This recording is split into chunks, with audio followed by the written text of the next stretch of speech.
పొందుకున్నాను. ಪೌಲನು ರೋಮಾಪುರದ ಬರೆದ ಪತ್ರಿಕೆಯಲ್ಲಿ ಒಂದು ಮಾತು ಹೀಗೆ ಹೇಳುತ್ತಾನೆ, పౌలు రోమా పత్రికలో ఈ రీతిగా మాట్లాడతారు, ನಾನು ನಿಮ್ಮ ಹತ್ರ ಬಂದು ನಿಮಗೆ ಧೈರ್ಯ ಕೊಡುವುದಕ್ಕಾಗಿ, ನಿಮ್ಮಿಂದ ಬಲ ಪಡುವುದಕ್ಕಾಗಿ, ಪಡೆದುಕೊಳ್ಳುವುದಕ್ಕಾಗಿ ಬರ್ತಾ ಇದ್ದೇನೆ. పౌలు అక్కడ రాయబడిన మాటలు, నేను మీ ద్వారా బలము పొందడానికి మీ దగ్గరికి రావాలని ఇష్టపడుతున్నానని పౌలు అక్కడ రాయబడిన మాటలు ನಾನು ನಿಮಗೆ ಧೈರ್ಯ ಕೊಡ್ತಾ ಇದ್ದೇನೆ, ಅದೇ ವೇಳೆಯಲ್ಲಿ ನಿಮ್ಮಿಂದ ನಾನು ಅನುಗ್ರಹಗಳನ್ನು ಹೊಂದಿಕೊಳ್ಳುತ್ತಾ ಇದ್ದೇನೆ ಎಂಬುದಾಗಿ ಹೇಳ್ತಾ ಇದ್ದಾನೆ. నేను మిమ్మల్ని ధైర్యపరుస్తున్నాను, అదే రీతిగా మీ పట్ల మీరు కూడా నన్ను ధైర్యపరుస్తున్నారని అపోస్తలుడైన పౌలు తన పత్రికలో రాస్తారు. ಆ ಅನುಭವ ನಿಮ್ಮ ಮಧ್ಯದಲ್ಲಿ ಬಂದಾಗ ನನಗೆ ಆಗಿದೆ ಎಂಬುದನ್ನು ಆತ್ಮಾರ್ಥವಾಗಿ ಪ್ರಾರಂಭದಲ್ಲಿ ಹೇಳುವುದಕ್ಕಾಗಿ ಪ್ರಿಯರೇ ನಾನು ಬಯಸುವನಾಗಿದ್ದೇನೆ. ఆ ఒక అనుభవాన్ని కూడా నేను కూడా అనుభవించాను. ఎందుకనగా మీ మధ్యలో ఉండడం, ఆ రీతిగా అనుభవాన్ని నేను కూడా అనుభవించాను. ಇವತ್ತು ಕೂಡ ನಾವು ಪ್ರಾರ್ಥನೆ ಮಾಡುವುದಕ್ಕಾಗಿ ಹೋಗ್ತಾ ಇದ್ದೇವೆ. ఈ రోజు కూడా మనం ప్రార్థన చేయడానికి మనం ನಾನು వెళ్తున్నాం. ನಂಬುತ್ತೇನೆ ದೇವರು ಬಿಡುಗಡೆ ಕೊಡುವುದಕ್ಕಾಗಿ ಹೋಗ್ತಾ ಇದ್ದಾನೆ. నేను నమ్ముతున్నాను, దేవుడు మనకు విడుదలను అనుగ్రహిస్తారు. ನಾವು ನಂಬುವುದಾದ್ರೆ, మనం నమ్మినట్లయితే, ನಾವು ಪ್ರಾರ್ಥನೆ ಮಾಡುವುದಾದ್ರೆ, మనం ప్రార్థన చేసినట్లయితే, ನಮ್ಮ ಜೀವಿತವನ್ನು ಪೂರ್ಣವಾಗಿ ದೇವರ ಸನ್ನಿಧಾನದಲ್ಲಿ ಅರ್ಪಿಸುವುದಾದ್ರೆ, మన జీవితాన్ని సంపూర్ణంగా దేవుని సన్నిధిలో మనం అర్పించినట్లయితే, ದೇವರು ನಮ್ಮ ಮಧ್ಯದಲ್ಲಿ ಅದ್ಭುತ ಮಾಡುವವನಾಗಿದ್ದಾನೆ. దేవుడు మన మధ్యన అద్భుతాలు చేసే దేవుడుగా ఆయన ఉన్నారు. ಯೇಸು ಸ್ವಾಮಿಗೆ ಅನೇಕ ಹೆಸರುಗಳು ಉಂಟು. యేసు క్రీస్తు వారికి అనేకమైన పేర్లు ఉన్నాయి. ಇಲ್ಲಿ ಒಂದು ಹೆಸರು ಏನು ಗೊತ್ತಾ? దాంట్లో ఒక పేరేమిటో తెలుసా? He is a wonderful savior. ఆయన ఆశ్చర్యకరమైన రక్షకుడు, ಅದ್ಭುತಕರವಾದ ರಕ್ಷಕನಾಗಿದ್ದಾನೆ. అద్భుతకరమైన రక్షకుడై ఉన్నారు. ಅವನು ಅದ್ಭುತ ಮಾಡುವವನಾಗಿದ್ದಾನೆ. ఆయన అద్భుతాలు చేసే దేవుడుగా ఉన్నారు. ಯೇಸು ಸ್ವಾಮಿ ಅದ್ಭುತ ಮಾಡುವವನು ಮಾತ್ರವಲ್ಲ, యేసు క్రీస్తు వారు అద్భుతాలు చేసే దేవుడు మాత్రమే కాదు, ಯೇಸುವೇ ಅದ್ಭುತವಾಗಿದ್ದಾನೆ. ఆయన ఒక అద్భుతముగా ఉన్నారు. ಆತನ ಜನನ ಅದ್ಭುತ ಜನನ, ఆయన జన్మే ఒక అద్భుతము, ಆತನ ಬೋಧನೆ ಅದ್ಭುತ ಬೋಧನೆ, ఆయన బోధించే బోధలు ఒక అద్భుతాలు, ಆತನ ಜೀವಿತ ಅದ್ಭುತ ಜೀವಿತ, ఆయన జీవితమే ఒక అద్భుతమైన జీవితము, ಆತನ ಅದ್ಭುತಗಳು ಅದ್ಭುತಗಳಾಗಿವೆ. ఆయన చేసిన అద్భుతాలే ఒక గొప్ప అద్భుతాలు. ಯೇಸುವಿನ ಮರಣವು ಕೂಡ ಅದ್ಭುತ. ఆయన మరణమే ఒక అద్భుతము. ಯೇಸು ಸತ್ತರೊಳಗಿಂದ ಎದ್ದು ಬಂದದ್ದು ಕೂಡ ಅದ್ಭುತ. ఆయన మరణాన్ని జయించి తిరిగి లేచింది కూడా ఒక అద్భుతమే. ಯೇಸು ಲೋಕಕ್ಕೆ ತಿರುಗಿ ಬರ್ಲಿಕ್ಕಿದ್ದಾನೆ, ಅದು ಕೂಡ ಅದ್ಭುತ. యేసు క్రీస్తు వారు తిరిగి లోకానికి వస్తా ఉన్నారు, అది కూడా అద్భుతమే. ಈ ಅದ್ಭುತ ಯೇಸುವನ್ನು ನಾವು ಸಾರಬೇಕು. ఈ అద్భుతాన్ని యేసే గురించి మనం ప్రకటించాలి, ಮತ್ತೊಬ್ಬರಿಗೆ ನಾವು ಹೇಳಬೇಕು ಪ್ರಿಯರೇ. వేరే ఇంకొకరికి మనం ఈ ఒక విషయాన్ని మనం ప్రకటించాలి.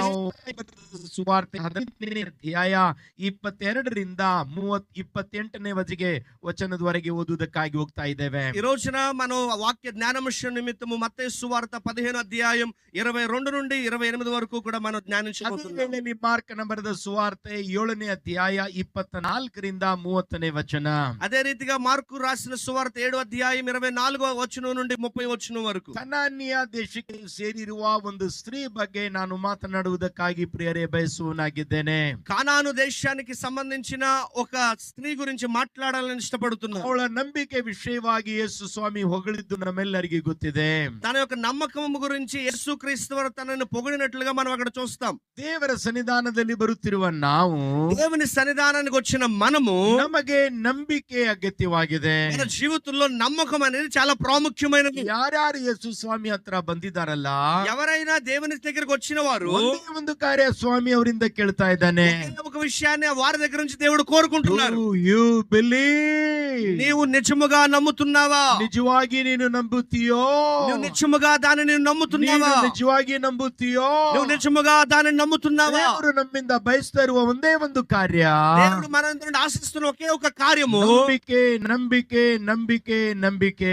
నమ్మకము, నమ్మకము, నమ్మకము. ನಾವು ನಂಬಿಕೆ ಬೆಳೆಸುವರಾಗಿರ್ಬೇಕು. మనం నమ్మకాన్ని, మన విశ్వాసాన్ని పెంచేవారుగా మనం ಯಾವ ఉండాలి. ರೀತಿಯಿಂದ ಒಂದು ಗಿಡ ಬೆಳೆಯುತ್ತದೆಯೋ, ఏ రీతిగా ఒక మొక్క పెరుగుతుందో, ಯಾವ ರೀತಿಯಿಂದ ಒಂದು ಗಿಡ ಕೊಳೆಯುತ್ತಿದೆಯೋ, ఏ రీతిగా ఒక మొక్క వాడిపోతుందో, ಆ ರೀತಿಯಿಂದ ನಂಬಿಕೆ ಕೊಳೆಯುವುದಾದರೆ, అదే రీతిగా మన నమ్మకం కూడా పెరిగేది, అదే రీతిగా వాడిపోయేదిగా మన నమ్మకం ఉంది. ನಮ್ಮ ನಂಬಿಕೆ ಬೆಳೆಯಲಿಲ್ಲ ಅಂದ್ರೆ, మన నమ్మకము పెరగకపోతే ಅದು ಕೊಳೆಯುತ್ತದೆ. ఇది వాడిపోతుంది. ಒಂದು ಗಿಡವನ್ನು ನೋಡುವುದಾದ್ರೆ, ఒక మొక్కను మనం చూసినట్లయితే, ಒಂದು ಸಸ್ಯವನ್ನು ನೋಡುವುದಾದ್ರೆ, ఒక మొక్కను మనం ಆ చూసినట్లయితే, ಸಸ್ಯ ಗಿಡ ಬೆಳೆಯದೇ ಇದ್ರೆ అది ఒకవేళ పెరగకుండా ఉండినట్లయితే ಸ್ಟಾಗ್ನೆಂಟ್ ಆಗಿದೆ ಎಂಬುದಾಗಿ ಅಲ್ಲ ಅದರ ಅರ್ಥ. అది నిలబడిందని దాని అర్థము కాదు. ಅದು ಕೊಳೆಯುತ್ತಿದೆ. అది వాడిపోతుందని అర్థము. ನನ್ನ ಶಬ್ದವನ್ನು ಕೇಳುತ್ತಿರುವ ದೇವರ ಜನರೇ, నా మాటలు వింటున్న దేవుని జనాంగమా, ನಮ್ಮ ನಂಬಿಕೆ ಬೆಳೆಯಬೇಕು. మన విశ్వాసము పెరగాలి. ಹಲ್ಲೆಲೂಯಾ. హల్లెలూయా. ಅದಕ್ಕೆ ಬೆಳೆಯುವುದಕ್ಕಾಗಿ ನಾವು ಏನ್ ಮಾಡಬೇಕು? అది అభివృద్ధి చెందాలంటే మనం ఏం చేయాలి? ಅನೇಕ ಕಾರ್ಯಗಳನ್ನು ಮಾಡಬಹುದು. అనేకమైన కార్యాలు మనం చేయొచ్చు. ಒಂದು ದಿನ ಯೇಸು ಸ್ವಾಮಿ ಶಿಷ್ಯರಿಗೆ ಗದರಿಸ್ತಾ ಇದ್ದಾನೆ. ఒక రోజు యేసుక్రీస్తు వారు శిష్యుల్ని హెచ్చరిస్తున్నారు. ಎಲ್ಲಿ ನಿಮ್ಮ ನಂಬಿಕೆ? ఎక్కడ మీ విశ్వాసం? 5 ರೊಟ್ಟಿಯಿಂದ 5,000 ಜನಕ್ಕೆ ಊಟ ಕೊಡ್ಲಿಲ್ವೋ ನಾನು? 5 రొట్టెలతో 5,000 మందికి నేను ఆహారాన్ని పంచిపెట్టలేదా? ಯಾಕೆ ನೀವು ನಿರಾಶೆಗೆ ಒಳಗಾಗಿದ್ದೀರಾ? ఎందుకు మీరు నిరాశ చెందుతున్నారు? ಗದರಿಸ್ತಾ ಇದ್ದಾನೆ, హెచ్చరిస్తున్నారు, ಅವ್ರಿಗೆ ರಿಬ್ಯೂಕ್ ಮಾಡ್ತಾ ಇದ್ದಾನೆ. వారిని గద్దిస్తున్నారు. ಸ್ವಲ್ಪ ಹೊತ್ತು ಆದ ನಂತರ ಯೇಸು ಸ್ವಾಮಿ ಶಿಷ್ಯರು ಸ್ವಾಮಿ ಪಾದಕ್ಕೆ ಬಿದ್ದು ಕೇಳ್ಕೊಳ್ತಾ ಇದ್ದಾರೆ. సేపు అయిన తర్వాత యేసుక్రీస్తు వారు శిష్యులు ఆయన పాదాల చెంత కూర్చొని అడుగుతున్నారు, Lord, increase our faith. అయ్యా మా విశ్వాసాన్ని మీరు పెంచండి. ದೇವರೇ, ನಮ್ಮ ನಂಬಿಕೆಯನ್ನು ಬೆಳೆಸು. అయ్యా మా విశ్వాసాన్ని అభివృద్ధి పరచండి. ನಮ್ಮ ನಂಬಿಕೆ ಬೆಳೆಯುವುದಕ್ಕಾಗಿ ಮಾಡಬೇಕಾಗಿರುವ ಒಂದನೇ ಕಾರ್ಯ, మన ఒక విశ్వాసము అభివృద్ధి చెందాలంటే మనం చేయవలసిన మొదటి పని ದೇವರ ಪಾದದಲ್ಲಿ ಬಿದ್ದು ఆయన పాదాల చెంత ఉండి ದೇವರ ಸನ್ನಿಧಾನದಲ್ಲಿ ಬೇಡಿಕೊಳ್ಳಬೇಕು. ఆయన సన్నిధిలో మనం వేడుకోవాలి. ದೇವರೇ, ನನ್ನ ನಂಬಿಕೆ ಬೆಳೆಸು. అయ్యా నా విశ్వాసాన్ని అభివృద్ధి చేయమని మనం అడగాలి. ಎಷ್ಟು ಜನರು ಈ ಪ್ರಾರ್ಥನೆ ಮಾಡುತ್ತೀರಾ? ఎంతమంది ఈ ప్రార్థన చేస్తారు? ಯಾಕೆ ಜೋರಾಗಿ ಕನ್ನಡದಲ್ಲಿ ನನ್ನ ಜೊತೆಯಲ್ಲಿ ಹೇಳಬಾರದು? ఈ కన్నడలో నాతో కలిసి ఈ మాటలు చెప్పండి. ದೇವರೇ, దేవరే, ಎಲ್ಲರೂ ಸೇರಿ ದೇವರೇ, అందరూ కలిసి దేవరే ನನ್ನ ನಂಬಿಕೆ నిన్న ನಂಬಿಕೆ ಬೆಳೆಸು. ಬೆಳೆಸು. ನಾವು ನಂಬಿಕೆಯಲ್ಲಿ ಬೆಳೆಯೋದಾದ್ರೆ మన విశ్వాసంలో పెరిగినట్లయితే ಆತ್ಮಿಕ ಜೀವಿತದಲ್ಲಿ ಬೆಳೆಯುತ್ತೇವೆ. ఆత్మీయ జీవితంలో మనం ఎదుగుతాం. ಆತ್ಮಿಕ ಜೀವಿತದಲ್ಲಿ ಬೆಳೆಯೋದಾದ್ರೆ ఆత్మీయ జీవితంలో మనం ఎదగలిగితే ಆತ್ಮಿಕ ಶಕ್ತಿ ಹೊಂದುತ್ತೇವೆ. ఆత్మ శక్తిని మనం పొందుకుంటాం. ಆತ್ಮ ಶಕ್ತಿ ಹೊಂದುವುದಾದ್ರೆ ఆత్మ శక్తిని మనం పొందుకున్నట్లయితే ಸೈತಾನನ ಶಕ್ತಿಯನ್ನು ಗೆಲ್ಲುವುದಕ್ಕಾಗಿ ಸಹಾಯವಾಗುತ್ತದೆ. సాతాను శక్తిని జయించడానికి సాధ్యమవుతుంది. ಆತ್ಮಿಕ ಬಲ ಹೊಂದುವುದಾದ್ರೆ ఆత్మ శక్తిని మనం పొందుకున్నట్లయితే ಲೋಕದ ಶಕ್ತಿಯನ್ನು ಜಯಿಸುವುದಕ್ಕಾಗಿ ಸಾಧ್ಯವಾಗುತ್ತದೆ. లోకంలో ఉన్న శక్తిని జయించడానికి సాధ్యమవుతుంది. ಆತ್ಮಿಕ ಶಕ್ತಿ ಇರುವುದಾದ್ರೆ ఆత్మ శక్తి ఉన్నట్లయితే ಶಾರೀರಿಕ ಅಭಿಲಾಷದ ಶಕ್ತಿಯನ್ನು ಜಯಿಸುವುದಕ್ಕೆ ನಮಗೆ ಸಾಧ್ಯವಾಗುತ್ತದೆ. ఆ కోరికలు నీవు నాను కూడా మనం దాన్ని జయించే కృప ఆ ఆత్మశక్తి మనకిస్తది. ಆ ನಂಬಿಕೆ ನಮಗೆ ಬೇಕು ఆ ಪ್ರಿಯರೇ. విశ్వాసం మనకు కావాలి ప్రియులారా. ನಿಮಗೆ ಗೊತ್ತಾ, ಯೇಸು ಸ್ವಾಮಿ ಶೋಧನೆಗೆ ಒಳಗಾಗಿರುವ ಕಾರ್ಯ ನಮಗೆ ಗೊತ್ತಿದೆ. మనందరికీ తెలిసిన యేసుక్రీస్తు వారు శోధనకి గురైనట్లుగా మనం చూస్తాం. ಮತ್ತಾಯಿ ಬರೆದ ಸುವಾರ್ತೆಯಲ್ಲಿ ಅದರ ವಿಷಯದಲ್ಲಿ ಓದುತ್ತೇವೆ. మత్తయి సువార్తలో ఆ విషయాలు మనం చూస్తాం. ಮಾರ್ಕನ ಬರೆದ ಸುವಾರ್ತೆಯಲ್ಲಿ ಓದುತ್ತೇವೆ. మార్కు రాసిన సువార్తలో ఆ విషయాలు మనం చూస్తాం. ಲೂಕನ ಬರೆದ ಸುವಾರ್ತೆಯಲ್ಲಿ ಓದುತ್ತೇವೆ. లూకా రాసిన సువార్తలో ఆ విషయాలు ಈ చూస్తాం. 3 ಸುವಾರ್ತೆಗಳಲ್ಲಿ ಒಂದು ಕಾರ್ಯ ನಾವು ಓದಬಹುದು. ఈ 3 సువార్తలు ఒక కార్యాన్ని మనం చదవచ్చు. ಅದು ಏನಪ್ಪಾ ಅಂತ ಹೇಳಿದ್ರೆ ಪವಿತ್ರಾತ್ಮ ಪವಿತ್ರಾತ್ಮ ಪವಿತ್ರಾತ್ಮ ಎಂಬುದಾಗಿ. అది ఏమిటంటే పరిశుద్ధాత్మ పరిశుద్ధాత్మ పరిశుద్ధాత్మ. ನಾನು ಹೇಳ್ತಾ ಇರುವುದು ಎಲ್ಲರಿಗೂ ಅರ್ಥವಾಗ್ತಾ ಇದೆಯಾ? నేను చెప్తున్నా అందరికి అర్థమవుతుందా అండి? ಎಲ್ಲರೂ ಸೇರಿ ಕೈಗಳನ್ನು ಎತ್ತಿ ಹಲ್ಲೆಲೂಯಾ ಹೇಳಿ ನೋಡೋಣ. అందరూ మీ హస్తాలు చాపి హల్లెలూయా అని చెప్పండి. ಈ 3 ಸುವಾರ್ತೆಗಳಲ್ಲಿ ఈ 3 సువార్తల్లో ಒಂದು ವಿಷಯ ಎಲ್ಲರೂ ಹೇಳ್ತಾ ಇದ್ದಾರೆ.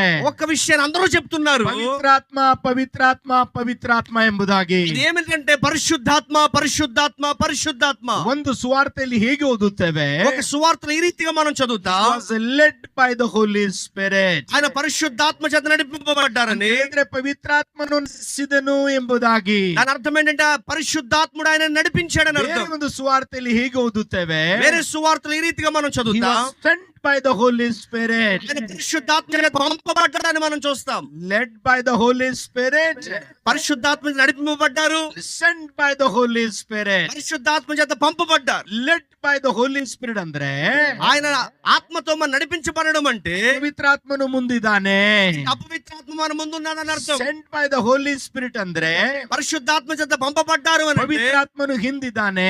అపవిత్రాత్మ వెనకుందని అర్థం. ಲೂಕನ ಬರೆದ ಸುವಾರ್ತೆಯಲ್ಲಿ ಹೀಗೆ ಓದುತ್ತೇವೆ. లూకా సువార్తలు ఈ రీతిగా మనం He చదువుతాం. was full of the Holy Spirit. ఆయన పరిశుద్ధాత్మ చేత నిండిన వాడై ఉన్నారని Led చూస్తాం. by the Holy Spirit. పరిశుద్ధాత్మ చేత నడిపింపబడ్డారు. Sent by the Holy Spirit. ఆత్మ చేత పంపబడ్డారు. Full of the Holy Spirit. ఆత్మ చేత సంపూర్ణంగా నింపబడ్డారు. ಮುಂದೆ ಪವಿತ್ರಾತ್ಮ, ముందు పరిశుద్ధాత్మ. ಅದರ ಅರ್ಥ ಮುಂದೆ ಪವಿತ್ರಾತ್ಮ, దాని అర్థము ముందు పరిశుద్ధాత్ముడు, ಹಿಂದೆ ಪವಿತ್ರಾತ್ಮ, వెనక పరిశుద్ధాత్ముడు, ಒಳಗಡೆ ಪವಿತ್ರಾತ್ಮ. మన లోపల పరిశుద్ధాత్ముడు ಬಲದಿಂದ ತುಂಬಿರುವ ವ್ಯಕ್ತಿಯಾಗಿದ್ದ ಯೇಸು ಸ್ವಾಮಿ. బలముతో నిండిన వ్యక్తి అయి ఉన్నారు యేసు క్రీస్తు వారు. ಯಾಕೆ? ఎందుకు? ಆತನು ಪ್ರಾರ್ಥನೆ ಮಾಡಿ ಹೋಗಿದ್ದ. ఎందుకనగా ఆయన ప్రార్థన చేసి ఆయన ప్రారంభించేవారు. ಆ ಬಲದಿಂದ ಹೋಗುವವನಾಗಿದ್ದಾನೆ. బలముతో ఆయన వెళ్ళేవారుగా ఆయన ఉన్నారు. ನಮ್ಮ ನಂಬಿಕೆಯು ಬಲವುಳ್ಳ ನಂಬಿಕೆಯಾಗಿರಬೇಕು. మన యొక్క విశ్వాసము బలమైన విశ్వాసముగా ఉండాలి. ಬಲವುಳ್ಳ ನಂಬಿಕೆ ಹೊಂದುವುದಕ್ಕಾಗಿ ఈ బలమైన విశ్వాసము మనం పొందాలి అని ಪ್ರಾರ್ಥನಾ ನಮಗೆ ಬೇಕಾಗಿದೆ. అది అభివృద్ధి చెందాలంటే ప్రార్థన మనకు కావాలి. ಅದ ಯೇಸು ಸ್ವಾಮಿ ಶಿಷ್ಯರು ಪ್ರಾರ್ಥನೆ ಮಾಡಿದರಲ್ಲ, అందుకని యేసు క్రీస్తు వారు శిష్యులు ప్రార్థన చేశారు కదా, ದೇವರೇ ಕರ್ತನೇ ನಮ್ಮ ನಂಬಿಕೆಯನ್ನು ಹೆಚ್ಚಿಸು.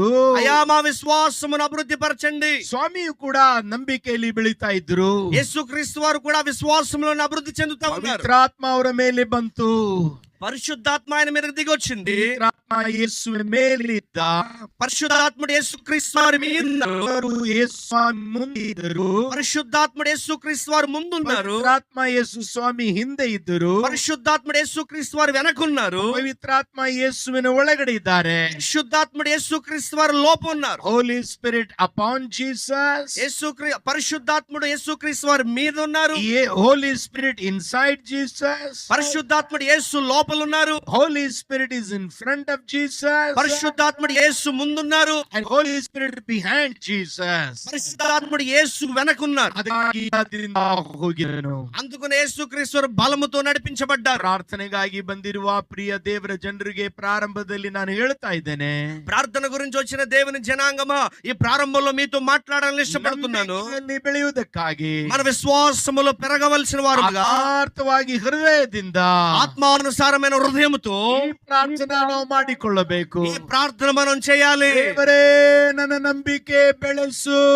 దేవా నా నమ్మకమును నా విశ్వాసమును అభివృద్ధి చేయి. ಇವತ್ತು ಅದೇ ಕಾರ್ಯ ಮಾಡುವುದಕ್ಕಾಗಿ ನಾನು ಹೋಗ್ತಾ ಇದ್ದೇನೆ. ఈ రోజు అదే కార్యాన్ని చేయడానికి నేను వెళ్తా ఉన్నాను. ದೇವರೇ ನಮ್ಮ ನಂಬಿಕೆಯನ್ನು ಬೆಳೆಸು. అయ్యా మన విశ్వాసమును పెంచు. ಎರಡನೇ ಕಾರ್ಯ, రెండో కార్యము ಪ್ರಾರ್ಥನೆ ಮಾಡೋದು ಮಾತ್ರವಲ್ಲ, ప్రార్థన చేయడం మాత్రమే కాదు, ದೇವರ ವಾಕ್ಯ ಓದುವುದರಿಂದ, దేవుని వాక్యమును జ్ఞానించడం ద్వారా. ರೋಮಾಪುರದವರ ಬರೆದ ಪತ್ರಿಕೆಯಲ್ಲಿ ಸಾಧಾರಣ ನಾವು ಓದುತ್ತೇವಲ್ಲ, ನಂಬಿಕೆ ದೇವರ ವಾಕ್ಯದಿಂದ, ದೇವರ ವಾಕ್ಯ ಕೇಳೋದ್ರಿಂದ ಬರುತ್ತದೆ ಎಂಬುದಾಗಿ. రోమా పత్రికలో మనం చూస్తాం, వినడం ద్వారా విశ్వాసము మనం పొందుతామని.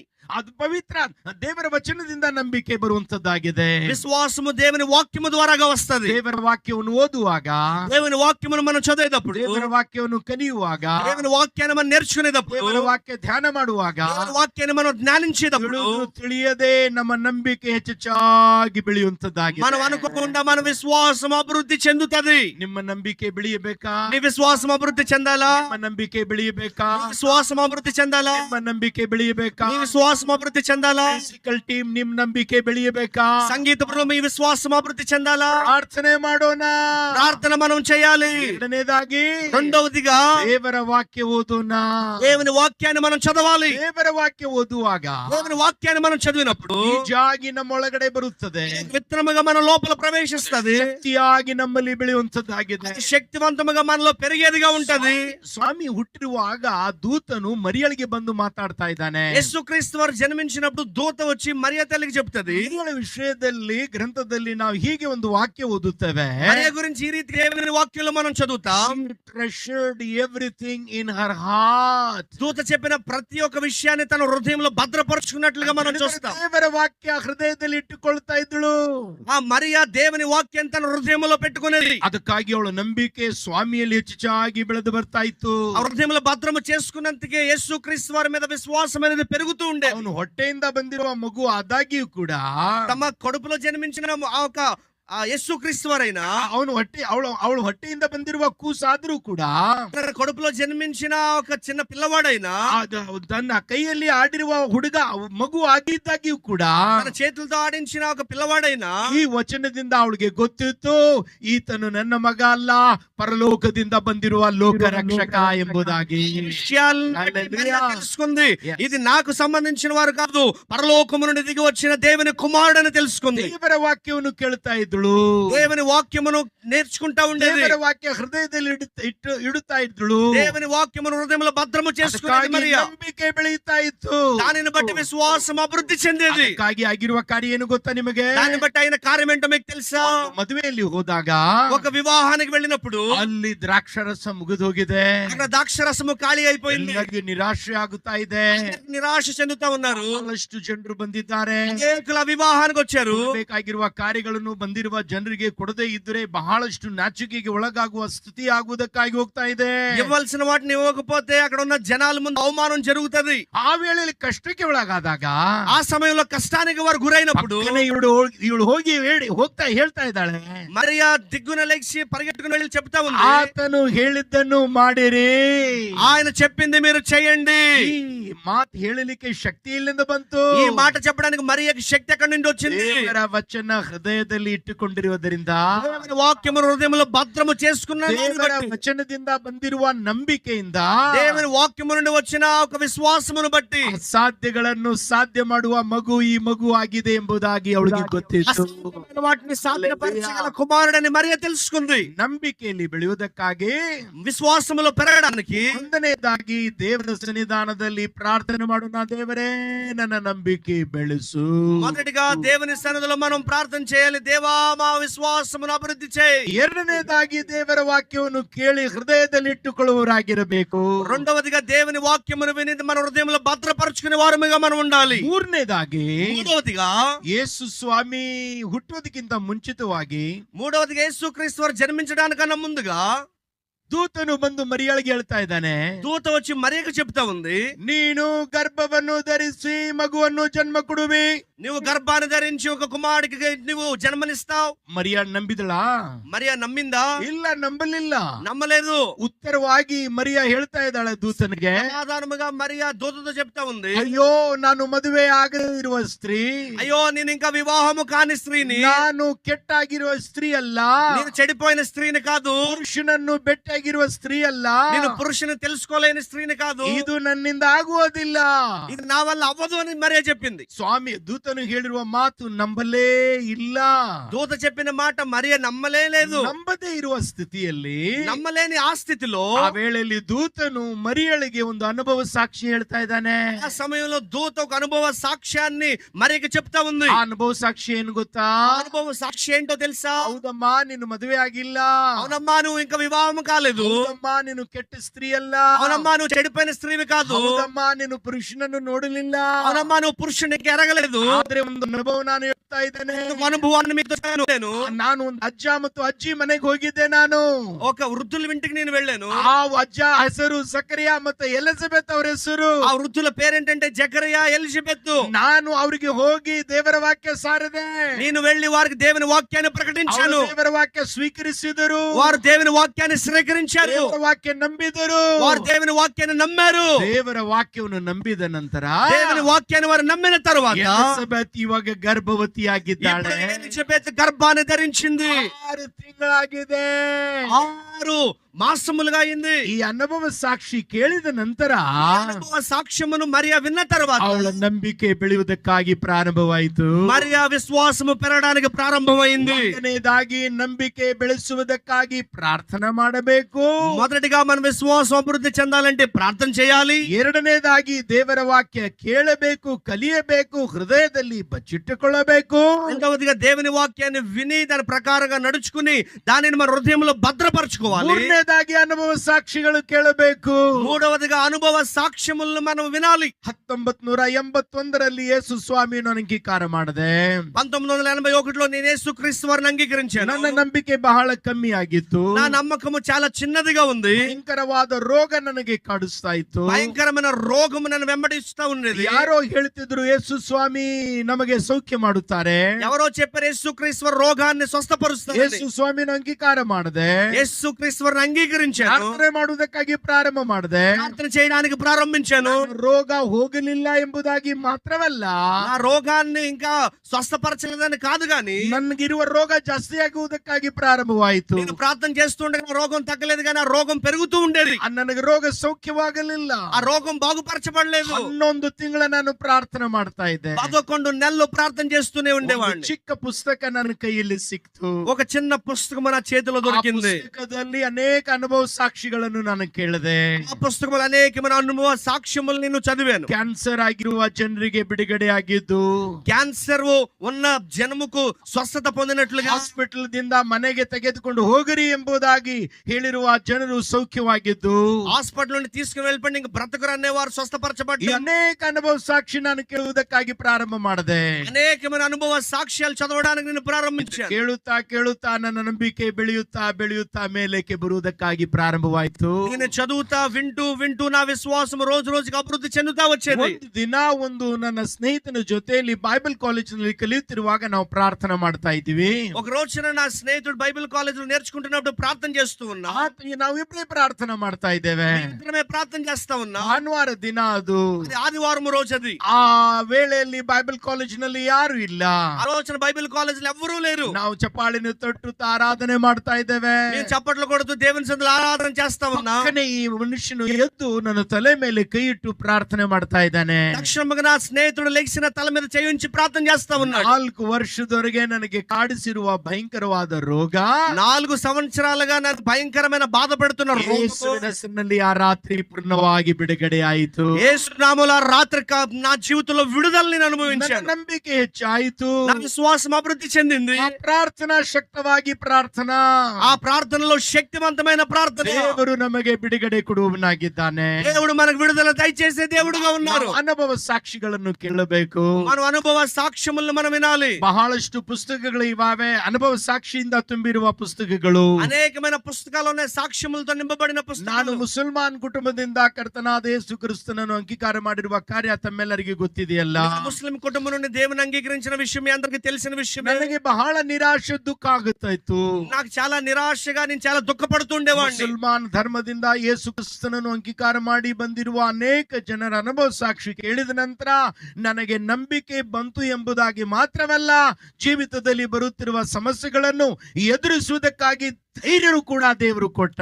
ముస్లిం కుటుంబం నుండి రక్షింపబడిన అనేకమైన సాక్ష్యాలు వింటూ Yes. నా జీవితంలో నేను బలపడుతూ నా జీవితంలో వచ్చిన అనేకమైన కష్టాలు ఎదుర్కోవడానికి కూడా ఆ సాక్ష్యాలు నాకు సహాయం చేశాయి. ಟೆಸ್ಟಿಮನಿ ನಾವು ಓದಬೇಕು. సాక్ష్యములను మనం చదవాలి. ಟೆಸ್ಟಿಮನಿ ನಾವು ಕೇಳಬೇಕು. సాక్ష్యములు మనం వినాలి. ಟೆಸ್ಟಿಮನಿ ನಮಗೆ ನಮ್ಮ ನಂಬಿಕೆ ಬೆಳೆಸುವುದಕ್ಕೆ ಸಹಾಯ ಮಾಡುತ್ತವೆ. సాక్ష్యాలే మన నమ్మకమును పెంచడానికి సహాయపడతాయి. 4ನೇ ಕಾರ್ಯ ನಾನು ನಿಮಗೆ ಹೇಳುವುದಕ್ಕಾಗಿ ಬಯಸ್ತಾ ಇದ್ದೇನೆ. ఇంకో కార్యాన్ని మీకు చెప్పడానికి ఇష్టపడుతున్నాను. ನಮಗೆ ಚಿಕ್ಕ ನಂಬಿಕೆ ಅದು ಬೆಳೆಸಬೇಕು. మన చిన్న నమ్మకాన్ని మనం అభివృద్ధి పరచుకోవాలి. ಚಿಕ್ಕ ನಂಬಿಕೆ ಬೆಳೆಸುವವರಾಗಿರಬೇಕು ನಾವು. చిన్న చిన్న నమ్మకాన్ని మనం పెంచుకునే వారముగా మనం ఉండాలి. ದಾವೀದನ ವಿಷಯದಲ್ಲಿ ನಿಮ್ಮೆಲ್ಲರಿಗೂ ಗೊತ್ತಿದೆಯಲ್ಲ. ఆ విషయంలో మనందరికీ తెలిసిందే కదా. ಗೋಲಿಯಾತ್ ಮುಂದೆ ನಿಂತಿದ್ದಾನೆ. గోలియాతు ముందు నిలబడ్డాడు. ಆತನು ಹೇಳ್ತಾ ಇದ್ದಾನೆ, ಅವನು ಗೋಲಿಯಾತ್ ದೇವರ ಬಗ್ಗೆ ಬಹಳ ಕೆಟ್ಟ ಮಾತು ಮಾತಾಡ್ತಾ ಇದ್ದಾನೆ. గోలియాతు దేవుని గురించి చాలా చెడ్డగా మాట్లాడుతూ ఉన్నాడు. ಇದನಿಗೆ ಅದು ಸಹಿಸಿಕೊಳ್ಳಲಿಕ್ಕೆ ಆಗುತ್ತಾ ಇಲ್ಲ.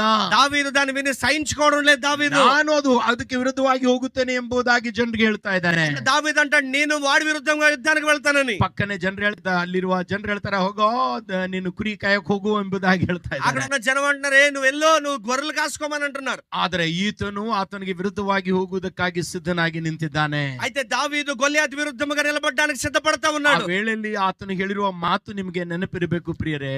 ఆ సమయంలో దావీదు చెప్పిన విషయాన్ని మీకు గుర్తుంటాయని అనుకుంటున్నాను. ನಾನು ಕುರಿಗಳನ್ನು ಮೇಯಿಸುತ್ತಿರುವಾಗ, నేను గొర్రెలను కాస్తున్నప్పుడు, ಕರಡಿ ಬಂದಾಗ, ఎలుగుబంటి వచ్చినప్పుడు, ಸಿಂಹ ಬಂದಾಗ, సింహము వచ్చినప్పుడు ಪ್ರಾರ್ಥನೆ ಮಾಡಿ ಅದನ್ನು ನಾನು ಓಡಿಸಿದ್ದೇನೆ. నేను ప్రార్థన చేసి దాన్ని జయించాను. ಆ ಕಾರ್ಯ ನನ್ನ ಜೀವಿತದಲ್ಲಿ ನಾವು ಮಾಡಿರುವುದಾದರೆ, ఆ కార్యము నా జీవితంలో చేసినట్లయితే ಗೋಲಿಯಾತನ ವಿರುದ್ಧವಾಗಿ ಕೂಡ ನನಗೆ ಬರ್ಲಿಕ್ಕೆ ಸಾಧ್ಯ ఈ ಎಂಬುದಾಗಿ గొలియాతు విషయంలో కూడా దేవుడు నాకు జయాన్ని ఇస్తాడని దావీదు అన్నాడు. ಈ ಕಾರ್ಯದಿಂದ ನಿಮಗೆ ತಿಳಿಸುವುದಕ್ಕಾಗಿ ಬಯಸುತ್ತಿರುವ ಕಾರ್ಯವೇನಪ್ಪಾ ಅಂತ ಹೇಳಿದ್ರೆ, ఈ విషయాలను బట్టి మీకు నేర్పించవలసిన విషయం ఏమిటి అని అంటే, ನಮ್ಮ ಹಳೆ ನಂಬಿಕೆ ಎಬ್ಬಿಸಬೇಕು.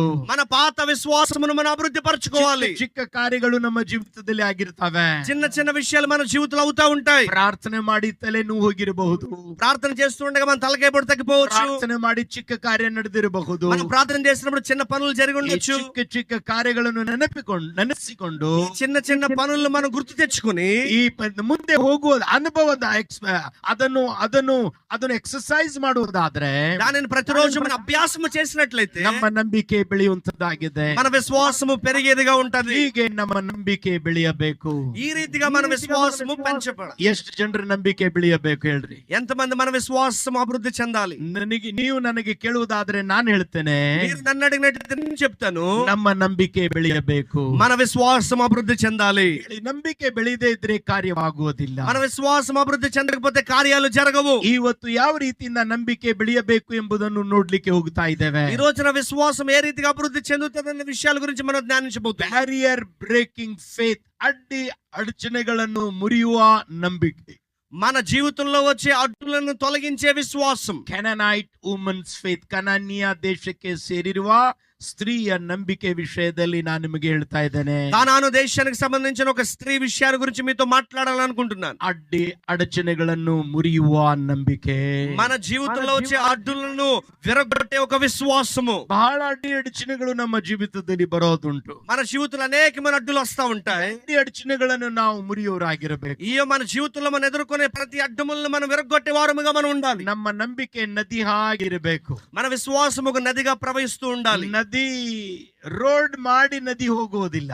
ఒక దారి చేసుకునే నది అనేది ప్రవహించదు. ಕಾರ್ ಹೋಗುವುದಕ್ಕಾಗಿ ರೋಡ್ ಮಾಡುತ್ತೇವೆ. కారు వెళ్ళడానికి ఒక రోడ్డును మనం చేస్తాం. ಟ್ರೈನ್ ಹೋಗುವುದಕ್ಕಾಗಿ ಟ್ರ್ಯಾಕ್ ಮಾಡುತ್ತೇವೆ. ట్రైన్ వెళ్ళడానికి ట్రాక్ మనం చేస్తాం. ನದಿಗಾಗಿ ರೋಡ್ ನಾವು ಮಾಡೋದಿಲ್ಲ. ఒక నది ప్రవహించడానికి ఒక రోడ్డును మనం చేయం. ನದಿ ಸ್ವಯವಾಗಿ ಮಾಡುತ್ತದೆ. ఆ నది అలాగే ప్రవహిస్తూనే ఉంటుంది. ಅದು ಹೇಗೋ ಸ್ವಯವಾಗಿ ದಾರಿ ಮಾಡುವಂತದ್ದಾಗಿದೆ. అది ఎలాగో అలాగ దారి చేసుకుని ముందుకు వెళ్తూనే ఉంటుంది. ನಮ್ಮ ಜೀವಿತದಲ್ಲಿಯೂ ಕೂಡ ಹಾಗೆ, మన జీవితంలో కూడా అలాగే ನಮ್ಮ ನಂಬಿಕೆ ಆ ರೀತಿಯಿಂದ ಹೋಗುವಂತದ್ದಾಗಿದೆ. మన విశ్వాసం అలాగే ముందుకు ప్రయాణిస్తూనే ఉండాలి. ಒಂದು ವೇಳೆ ಏನಾದ್ರೂ ಅಡ್ಡಿ ಅಡಚಣೆ ಮುಂದೆ ಬಂದ್ಬಿಟ್ರೆ, ఏదైనా ఒక అడ్డము మన జీవితంలో ఎదురైతే ರೈಟ್ ಅಂತ ತಗೊಳ್ತದೆ. కుడి వైపుకి తిరుగుతుంది. ರೈಟ್ ನಲ್ಲಿ ಅಡ್ಡಿ ಅಡಚಣೆ ಬಂದ್ಬಿಟ್ರೆ, ఆ కుడి వైపున కూడా ఏదైనా అడ్డు వస్తే ಲೆಫ್ಟ್ ತೆಗೆದುಕೊಂಡು ಬಿಡ್ತದೆ. ఆ ఎడం వైపుగా నీళ్లు వెళ్తాయి. ಲೆಫ್ಟ್ ಕೂಡ ಅಡ್ಡಿ ಅಡಚಣೆ ಬಂದ್ಬಿಟ್ರೆ, ఎడం వైపున ఏదైనా అడ్డు వస్తే ಅಲ್ಲೇ ನಿಲ್ತದೆ. అక్కడే నిలబడతది. ಅಂತ ಹೇಳಿದ್ರೆ ತುಂಬಾ ಇದೆ ಅದು. ఆ నిలబడిందంటే నది అక్కడ అలాగే నీళ్లు పెరుగుతున్నాయి అని అర్థం. ರೈಟ್ ಸೈಡ್ ಲೆಫ್ಟ್ ಸೈಡ್ ಎಲ್ಲ ಅಡ್ಡಿ ಅಡಚಣೆಗಳಿವೆ.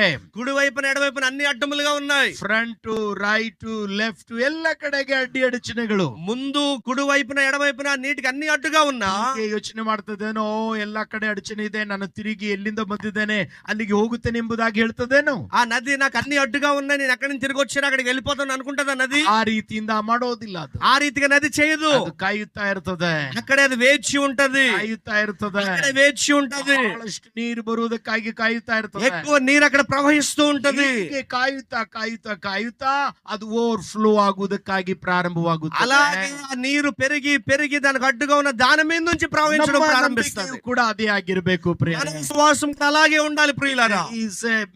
ಅಡ್ಡಿ ಅಡಚಣೆ ಫ್ರಂಟ್ ಇರುವುದಾದ್ರೆ, మన జీవితంలో ఏదైనా అడ్డులు మన జీవితంలో ఉండగలిగితే ಲೆಫ್ಟ್ ರೈಟ್ ನಾವು ಹೋಗಬೇಕು. మన కుడి వైపున ఎడవైపున మనం ప్రయత్నిస్తూనే ఉండాలి. ನಮಗೆ ಅಡ್ಡಿ ಅಡಚಣೆಗಳು ಇರುವುದಾದ್ರೆ కుడి వైపున ఎడవైపున కూడా అడ్డులు వస్తే ಕಾಯುತ್ತಾ ಇರಬೇಕು. అక్కడే వేచి ఉండాలి. ಯೆಶಾಯ ಪ್ರವಾದಿ ಆತನ ಗ್ರಂಥದಲ್ಲಿ ಹೀಗೆ ಹೇಳುತ್ತಿದ್ದಾನೆ, ಯೆಶಾಯ ಗ್ರಂಥంలో తన ప్రవాది ఈ రీతిగా చెప్తా ఉన్నారు, ದೇವರಲ್ಲಿ ಕಾಯುವವರು ಶಕ್ತಿ ಹೊಂದುತ್ತಾರೆ. యెహోవా కొరకు ఎదురు చూచువారు నూతన బలమును పొందుతారు. ಹಲ್ಲೆಲೂಯಾ. హల్లెలూయా. ಹಳೆ ಶಕ್ತಿ ಅಲ್ಲ, ఆ పాత శక్తి కాదు, ಹೊಸ ಶಕ್ತಿ ಹೊಂದುತ್ತಾರೆ. నూతన బలము. ನಾವು ಆ ಹೊಸ ಶಕ್ತಿ ಹೊಂದಿದವರಾಗಿರಬೇಕು. మనం ఆ నూతన బలమును పొందేవారుగా మనం ఉండాలి. ಈ ವಿಷಯದಲ್ಲಿ ಮಾತನಾಡುವುದಕ್ಕಾಗಿ ಬಯಸ್ತಾ ಇದ್ದೇನೆ. ఈ యొక్క స్త్రీ విషయం కొరకు మాట్లాడాలని ఇష్టపడుతున్నాను. 7 ಕಾರ್ಯಗಳನ್ನು ನಾನು ಮಾತನಾಡುವುದಕ್ಕಾಗಿ ಹೋಗ್ತಾ ಇದ್ದೇನೆ. ఒక 7 కార్యాలను మీతో మాట్లాడాలని ఇష్టపడుతున్నాను. ಎಷ್ಟು ಜನರು ಸಿದ್ಧರಾಗಿದ್ದಾರೆ ಅದಕ್ಕೆ? ఎంతమంది సిద్ధంగా ఉన్నారు? ಜೋರಾಗಿ ಹಲ್ಲೆಲೂಯಾ ಹೇಳ್ತಾರಾ? బిగ్గరగా హల్లెలూయా అని చెప్తారా? ಹಲ್ಲೆಲೂಯಾ. హల్లెలూయా దేవుడు అన్నారు. ಕನಾನ್ಯ ಊರಿಗೆ ಸೇರಿರುವ ಸ್ತ್ರೀಯ ನಂಬಿಕೆ ವಿಷಯ. కానాను దేశానికి సంబంధించిన స్త్రీ యొక్క విశ్వాసం. ಬ್ಯಾರಿಯರ್ ಬ್ರೇಕಿಂಗ್ ಫೇತ್, ಅಡ್ಡಿ ಅಡಚಣೆಗಳನ್ನು ಮುರಿಯುವ ನಂಬಿಕೆ. మన జీవితంలో వస్తున్న అడ్డులను విరగొట్టే ఒక విశ్వాసము. 7 కార్ಯಗಳನ್ನು ಇದರಿಂದ ನಿಮಗೆ ಹೇಳುವುದಕ್ಕಾಗಿ ಬಯಸ್ತಾ ಇದ್ದೇನೆ. 7 విషయాల్ని దీని ద్వారాగా మీతో పంచుకోవాలని ఇష్టపడుతున్నాను. ಒಂದನೇದಾಗಿ, మొదటిగా faith is born in a desperate situation. ನಮ್ಮ ನಂಬಿಕೆ ನಿಸ್ಸಹಾಯಕವಾದ ಸ್ಥಿತಿಯಲ್ಲಿ ಬೆಳೆಯುವಂತದ್ದಾಗಿದೆ. మన విశ్వాసము నిస్సహాయమైన ఒక పరిస్థితుల్లో అభివృద్ధి చెందేది. ಮತ್ತಾಯಿ ಬರೆದ ಸುವಾರ್ತೆ 15ನೇ ಅಧ್ಯಾಯ 22ನೇ ವಚನದಲ್ಲಿ ಓದುವುದಾದ್ರೆ, మత్తయి సువార్త 15వ అధ్యాయం 22వ వచనంలో మనం ಆ చదివినట్లయితే, ಸ್ತ್ರೀ ಸ್ವಾಮಿ ಹತ್ರ ಓಡಿ ಬರ್ತಾ ಇದ್ದಾಳೆ. ఒక స్త్రీ యేసుక్రీస్తు వారి దగ్గరికి పరిగెత్తుకుని వస్తా ఉంది. ನನ್ನ ಮಗಳು ಅಂಧಕಾರದ ಶಕ್ತಿಗೆ ಒಳಗಾಗಿ ಒದ್ದಾಡ್ತಾ ಇದ್ದಾಳೆ. కుమార్తె అంధకార శక్తులతో బాధపడుతూ ఉందని, ಚಿಕ್ಕ ಮಗಳಾಗಿದ್ದಾಳೆ ಅವಳು. నాకు కుమార్తె చాలా చిన్నగా ఉందని ಮಾರ್ಕನ ಬರೆದ ಸುವಾರ್ತೆ ಓದುವುದಾದ್ರೆ ಅಲ್ಲಿ ಚಿಕ್ಕ ಮಗು ಎಂಬುದಾಗಿ ಹೇಳಲಾಗಿದೆ. మార్కు సువార్తలో మనం చదివినట్లయితే ఆ కుమార్తె గురించి చాలా చిన్నది అని మనం చదువుతాం. ಹಗಲಿರುಳು ಒದ್ದಾಡ್ತಾ ಇದ್ದಾಳೆ. రాత్రి పగలు కూడా చాలా బాధను అనుభవిస్తా ఉంది. ದೇವ ಕಾಡಿಸ್ತಾ ಇದ್ದಾನೆ. దయ్యము చాలా పీడిస్తా ఉంది. ಅಂಧಕಾರ ಶಕ್ತಿ ಕಾಡಿಸ್ತಾ ಇದೆ. అంధకార శక్తులు బాధిస్తా ఉన్నాయి. ಅಂಧಕಾರದ ಶಕ್ತಿಗೆ ಒಳಗಾಗಿ ಒದ್ದಾಡುತ್ತಿರುವ ಮಗು ಸ್ಥಿತಿ ತಾಯಿಗೆ ನೋಡಲಿಕ್ಕೆ ಆಗುತ್ತಾ ಇಲ್ಲ. ఆ అంధకార శక్తులతో బాధపడుతున్న కుమార్తెను చూడడానికి తల్లికి అవడం లేదు. ಅನೇಕ ಜನರ ಜೀವಿತದಲ್ಲಿ ಸ್ಥಿತಿ ಆಗುವಂತದ್ದಾಗಿದೆ. అనేకమైన జనాల జీవితాల్లో ఈ రీతిగా జరగడం మనం ಅಂಧಕಾರದ చూస్తాం. ಶಕ್ತಿಯಿಂದ ಜನರು ಒದ್ದಾಡ್ತಾ ಇದ್ದಾರೆ. అంధకార శక్తులతో అనేకమైన ప్రజలు బాధపడతా ఉన్నారు. ನೋಡಲಿಕ್ಕೆ ಆಗ್ತಾ ಇಲ್ಲ, అది చూడడానికి కూడా మనకు అవ్వడం లేదు. ಸಹಿಸಲಿಕ್ಕೆ ಆಗುತ್ತಾ ಇಲ್ಲ, సహించడానికి అవ్వడం లేదు. ಬಿಡುಗಡೆ ಹೊಂದುತ್ತಾ ಇಲ್ಲ. విడుదలను వారు పొందుకోలేకపోతున్నారు. ಅವರು ಯಹೂದ್ಯ ಜಾತಿಗೆ ಸೇರಿದವಳಲ್ಲ. ఆ ఒక స్త్రీ యెహోద్య కుటుంబానికి సంబంధించింది కాదు. ಬೈಬಲ್ ಬಗ್ಗೆ ತಿಳುವಳಿಕೆ ಇರುವವಳಲ್ಲ. బైబిల్ గురించి తెలిసిన స్త్రీ కాదు. ದೇವರ ಆಲಯದಲ್ಲಿ ಹೋಗಿ ಪ್ರಾರ್ಥನೆ ಮಾಡುವ ಸ್ತ್ರೀ ಅಲ್ಲ. దేవుని మందిరానికి వెళ్ళి ప్రార్థన చేసే స్త్రీ కాదు. ಆದಾಗ್ಯೂ ಕೂಡ ಇವಾಗ ಅವಳಿಗೆ ಸಹಿಸಲಿಕ್ಕೆ ಆಗದೆ ಇರುವ ಸ್ಥಿತಿಯಲ್ಲಿ ದಾಟಿ ಹೋಗುತ್ತಾ ಇದ್ದಾಳೆ. అయినప్పటికీ కూడా ఈ యొక్క స్త్రీ తన సహించడానికి అవ్వకుండా ఉండడానికి ಹೇಗೋ యేసుక్రీస్తు వారి దగ్గరికి వెళ్తుంది. ನನಗೆ ಬಿಡುಗಡೆ ಆಗಬೇಕು. ఏదో రీతిగా విడుదలని నేను అనుభవించాలి. ನಮ್ಮ ನಂಬಿಕೆ ಆ ಒಂದು ಸ್ಥಿತಿಯಲ್ಲಿ ಎದ್ದು ಬರುವಂತದ್ದಾಗಿದೆ. మన విశ్వాసం అలాంటి పరిస్థితుల్లో అభివృద్ధి చెందేదిగా ఉంది. 34ನೇ ಕೀರ್ತನೆ ನೀವು ಓದುವುದಾದ್ರೆ, 4వ కీర్తన మీరు చదివినట్లయితే ಭಕ್ತನು ಬಹಳ ಕಷ್ಟಕ್ಕೆ ಒಳಗಾಗಿದ್ದಾನೆ. భక్తుడు చాలా కష్టానికి గురైనట్లుగా మనం చూస్తాం. 34ನೇ ಕೀರ್ತನೆ 6ನೇ ವಚನದಲ್ಲಿ ನಾವು ಓದುತ್ತೇವೆ, 4వ కీర్తన 6వ వచనం ఈ రీతిగా మనం చదువుతాం. ನಾನು ದೇವರಿಗೆ ಕೂಗುವುದಕ್ಕಾಗಿ ಪ್ರಾರಂಭ ಮಾಡಿದೆ. నేను దేవుని మొరపెట్టడానికి ప్రారంభించాను. ದೇವರು ನನಗೆಲ್ಲ ಕಷ್ಟಗಳಿಂದ ಬಿಡುಗಡೆ ಮಾಡಿದ. దేవుడు నా అన్ని కష్టములను దేవుడు నన్ను విడిపించారు. 34ನೇ ಕೀರ್ತನೆ 4ನೇ ವಚನ ನೀವು ಓದುವುದಾದ್ರೆ, 34వ కీర్తన 4వ వచనాన్ని మీరు ಈ చదివినట్లయితే ಭಕ್ತನು ದೇವರಿಗೆ ಕೂಗಿದಾಗ ఈ యొక్క భక్తుడు దేవునికి మొరపెట్టినప్పుడు ಭಯದಿಂದ ಬಿಡುಗಡೆ ಮಾಡಿದ್ನಂತೆ. భయము నుండి దేవుడు విడిపించారంట. ಆದ ನಂತರ 6ನೇ ವಚನದಲ್ಲಿ ನಾವು ಓದುತ್ತೇವೆ, 6వ వచనంలో మనం చదువుతాం, ಭಯದ ಸಮಸ್ಯೆಗಳಿಂದ ಪರಿಹಾರ ಮಾಡಿದನಂತೆ. భయము నుండి సమస్యల నుండి దేవుడు విడిపించారు. ಈತನು ಬಹಳ ಕಷ್ಟಕ್ಕೆ ಒಳಗಾದಾಗ ఈ యొక్క భక్తుడు చాలా కష్టానికి గురైనప్పుడు ದೇವರ ಕಡೆಗೆ ಓಡ್ತಾ ಇದ್ದಾನೆ. దేవుని కಡೆ చూస్తున్నాడు. ನಮ್ಮ ನಂಬಿಕೆ ನಿಸ್ಸಹಾಯಕವಾದ ಸ್ಥಿತಿಯಲ್ಲಿ ಬೆಳೆದು ಬರುವಂತದ್ದಾಗಿದೆ. మన యొక్క విశ్వాసము నిశ్చయమైన పరిస్థితులు అభివృద్ధి చెందేదిగా ఉంది. ಯೆಹೋಷಾಫಾತನ ವಿಷಯದಲ್ಲಿ 2 ಕೊರಿನಿಕಲ್ಸ್ 20ನೇ ಅಧ್ಯಾಯ 12ನೇ ವಚನದಲ್ಲಿ ನಾವು ಹೀಗೆ ಓದುತ್ತೇವೆ, యెహోషాపాతు జీవితంలో మనం గమనించినట్లయితే దినవృత్తాంతాలు 2వ గ్రంథం 20వ అధ్యాయం 12వ వచనంలో ಆತನ ವಿಷಯದಲ್ಲಿ ನಿಮಗೆ ಗೊತ್ತಿದೆಯಲ್ಲ, అతని విషయంలో మనకు అందరికి తెలిసిన విషయం. ಆತನ ಆರಾಧನೆ ಬಗ್ಗೆ ಗೊತ್ತಿದೆಯಲ್ಲ, యెహోషాపాతు ఆరాధన గురించి మనందరికీ ಆತನ తెలిసిందే. ಪ್ರಾರ್ಥನಾ ಬಗ್ಗೆ ಗೊತ್ತಿದೆಯಲ್ಲ. అతడు చేసిన ప్రార్థన గురించి మనకు తెలిసిందే. 12ನೇ ವಚನದಲ್ಲಿ ಹೀಗೆ ನಾವು ಓದುತ್ತೇವೆ, 12వ వచనంలో ఈ రీతిగా మనం చదువుతాం, We do not know what to do. ನಮಗೆ ಗೊತ್ತಾಗ್ತಾ ಇರ್ಲಿಲ್ಲ ಏನು ಮಾಡಬೇಕು ಎಂಬುದಾಗಿ. అయ్యా మేము ఏమి చేయాలో మాకు తెలియదు అని ప్రార్థన చేస్తున్నాడు. ಅದ ನಂತರ ಹೇಳ್ತಾ ಇದ್ದಾನೆ, యెహోషాపాతు అంటున్నాడు, But our eyes are upon you, O అయ్యా, God. మా కన్నులు నీ వైపే చూస్తా ఉన్నాయి. ನಾವು ಕೂಡ ಒಂದೊಂದು ಸಾರಿ ಇಂತಹ ಸ್ಥಿತಿಯಲ್ಲಿ ಹೋಗುತ್ತೇವೆ.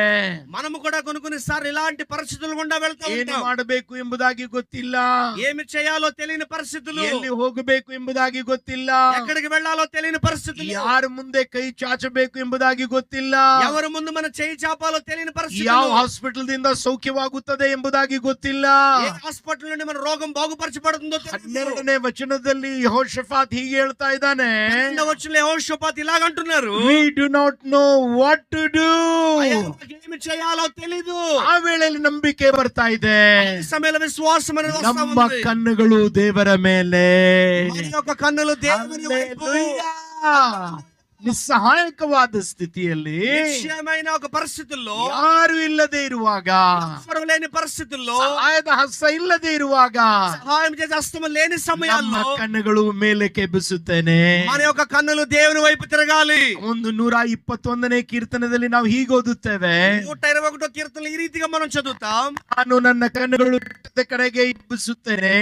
నా కన్నులు కొండల వైపుకు నేను తిప్పి ఉన్నాను. ನನ್ನ ಸಹಾಯ ಎಲ್ಲಿಂದ ಬರುತ್ತದೆ? నా సహాయం ఎక్కడి నుండి వచ్చును? ಬೆಟ್ಟಗಳಿಂದ ಬರುವಂತದ್ದಲ್ಲ, ఆ యొక్క పర్వతాల నుండి కాదు, ಭೂಮಿ ಆಕಾಶವನ್ನು ಉಂಟು ಮಾಡಿರುವ ದೇವರದಿಂದ ಬರುವಂತದ್ದಾಗಿದೆ. భూమి ఆకాశం సృజించిన యెహోవా దగ్గర నుండి. ಕೆಲವೊಂದು ಸಾರಿ ನಮ್ಮ ಕಣ್ಣುಗಳು ಬೆಟ್ಟದ ಮೇಲೆ ಹೋಗುತ್ತವೆ. కొన్నిసార్లు మన కళ్ళు పర్వతాల వైపు చూస్తా ಅಂತ ఉంటాయి. ಹೇಳಿದ್ರೆ ಹಣ ಇರುವ ಜನರ ಹತ್ರ, అయితే కొన్నిసార్లు డబ్బున్న వారి దగ్గర, ಹೆಸರಿರುವ ಜನರ ಹತ್ರ, బాగా పేరు ప్రఖ్యాతులు ఉన్న వారి దగ్గర, ಶ್ರೀಮಂತಿರುವ ಜನರ ಹತ್ರ, వారికి బాగా ఐశ్వర్యం ఉన్న వారి దగ్గర, ಅವ್ರು ಯಾರು ನಮಗೆ ಸಹಾಯ ಮಾಡುವವರೆಲ್ಲ. వారెవరు మనకు సహాయం చేసేవారు కాదు. ನನ್ನ ಕಣ್ಣುಗಳು ನಾನು ಬೆಟ್ಟದ ಕಡೆಗೆ ಎತ್ತುತ್ತೇನೆ. నా యొక్క కన్నులు కొండల వైపు నేను తిప్పి ఉన్నాను. ನನ್ನ ಸಹಾಯ ಎಲ್ಲಿಂದ ಬರುತ್ತದೆ? నా సహాయం ఎక్కడ నుండి వచ్చును? ಈ ಬೆಟ್ಟದಿಂದ ಬರುವಂತದ್ದಲ್ಲ, ఈ కొండ నుండి కాదు, ಭೂಮಿ ಆಕಾಶವನ್ನು ಉಂಟು ಮಾಡಿರುವ ದೇವರದಿಂದ ಬರುವಂತದ್ದಾಗಿದೆ. ఈ ఆకాశం సృజించిన దేవుని దగ్గర నుండి. ನನ್ನ ಪ್ರಿಯ ಸಹೋದರಿ ಸಹೋದರರೇ, నా ప్రియ సహోదరి సహోదరులారా, ಕಷ್ಟಕ್ಕೆ ನಾವು ಒಳಗಾದಾಗ, కష్టానికి గురైనప్పుడు ತಿಳಿದು ತಿಳಿಯದೆ ನಂಬಿಕೆ ನಮ್ಮಲ್ಲಿ ಉತ್ಪನ್ನವಾಗುವಂತದ್ದಾಗಿದೆ. అనుకోకుండా మన జీవితంలో విశ్వాసం అభివృద్ధి చెందేదిగా ఉంది. ಲೂಕನ ಬರೆದ ಸುವಾರ್ತೆ 18ನೇ ಅಧ್ಯಾಯದಲ್ಲಿ ನಾವು ಓದುತ್ತೇವಲ್ಲ, లూకా రాసిన సువార్త 18వ అధ్యాయంలో మనం చదువుతాం కదా, ಆ ವಿಧವೆ ಆಗಿರುವ ಸ್ತ್ರೀ ವಿಷಯದಲ್ಲಿ ఒక విధవరాలి యొక్క స్త్రీ గురించి. ಅವಳಿಗೆ ಸಹಾಯ ಮಾಡುವುದಕ್ಕಾಗಿ ಯಾರು ಇಲ್ಲ. ఆ విధవరాలికి సహాయం చేయడానికి ఎవరూ లేరు. ಸಹಾಯವಾದ ಸ್ಥಿತಿಯಲ್ಲಿ నిశ్చయమైన ఆ ఒక పరిస్థితులు, కఠినమైన ಒಬ್ಬ పరిస్థితుల్లో ನ್ಯಾಯಾಧೀಶನ ಹತ್ರ ಹೋಗ್ತಾ ಇದ್ದಾಳೆ. ఒక న్యాయాధిపతి దగ్గరికి వెళ్తా ఉంది. ಅವನಂತರ ಕೆಟ್ಟ ಮನುಷ್ಯ ಅವನು. ఆ ఒక న్యాయాధిపతి చాలా చెడ్డ మనిషి, ಅಂತ ಒಳ್ಳೆ ದೇವರಲ್ಲಿ ನಂಬುವವನಲ್ಲ, మంచి దేవునిలో నమ్మకం పెట్టేవాడు కాదు, ಜನರನ್ನು ಪ್ರೀತಿಸುವವನು ಕೂಡ ಅಲ್ಲ, ఆ ప్రజల్ని ప్రేమించేవాడు కూడా కాదు. ದೇವರಲ್ಲಿ ನಂಬಿಕೆ ಇಲ್ಲ, ಜನರಲ್ಲಿ ಭಯವಿಲ್ಲ ಆತನಿಗೆ. దేవుని మీద విశ్వాసం లేదు, ప్రజల మీద ప్రేమ లేదు. ಆದ್ರೆ ಸ್ಥಿತಿ ಭಯಂಕರವಾಗಿರುವುದರಿಂದ అయితే ఆ స్థితి భయంకరంగా ఉన్నందుకు ಈ ಸ್ತ್ರೀ ಅಲ್ಲೇ ಹೋಗ್ತಾ ಇದ್ದಾಳೆ. ఆ ఒక విధవరాలు అక్కడికే వెళతా ನಾನು ఉంది. ಹೇಳುವುದಕ್ಕಾಗಿ ಬಯಸುತ್ತಿರುವ ಕಾರ್ಯವೇನಪ್ಪಾ ಅಂತ ಹೇಳಿದ್ರೆ, నేను చెప్పడానికి ఆశిస్తున్న విషయం ఏంటి అని అంటే, ಸಹಾಯಕವಾದ ಸ್ಥಿತಿಯಲ್ಲಿ ನಾವು ದಾಟಿ ಹೋಗುತ್ತಿರುವಾಗ ತಿಳಿದು ತಿಳಿಯದೆ ನಮ್ಮ ಅಂತರಂಗದಿಂದ ಒನ್ನಂಬಿಕೆ ಉಕ್ಕಿ ಬರುವಂತದ್ದಾಗಿದೆ ಪ್ರಿಯರೇ. కఠినమైన పరిస్థితుల గుండా మనం వెళుతున్నప్పుడు అనుకోకుండా మన జీవితంలో విశ్వాసం అభివృద్ధి చెందేదిగా ఉంది. ಯೋನನ ಪುಸ್ತಕದಲ್ಲಿ ನಾವು ನೋಡುತ್ತೇವಲ್ಲ, యోనా పుస్తకంలో మనం చదువుతాం కదా, 1ನೇ ಅಧ್ಯಾಯದಲ್ಲಿ ಆತನು ದೇವರ ಬಿಟ್ಟು ಓಡಿ ಹೋಗ್ತಾ ಇದ್ದಾನೆ. 1వ అధ్యాయంలో యోనా దేవుని విడిచిపెట్టి వెళతా ఉన్నాడు. ಸಮುದ್ರದ ಮಧ್ಯದಲ್ಲಿ ಆ ಹಡಗು ಸೇರಿದಾಗ, సముద్రము మధ్యలోనిగా పడవ వెళ్ళినప్పుడు, వాడ వెళ్ళినప్పుడు ತೆರೆಗಳ ಮೇಲೆ ಆ ತೆರೆಗಳ ಮಧ್ಯದಲ್ಲಿ ಆಚೆ ಈಚೆ ಒದ್ದಾಡುತ್ತಾ ಇದೆ.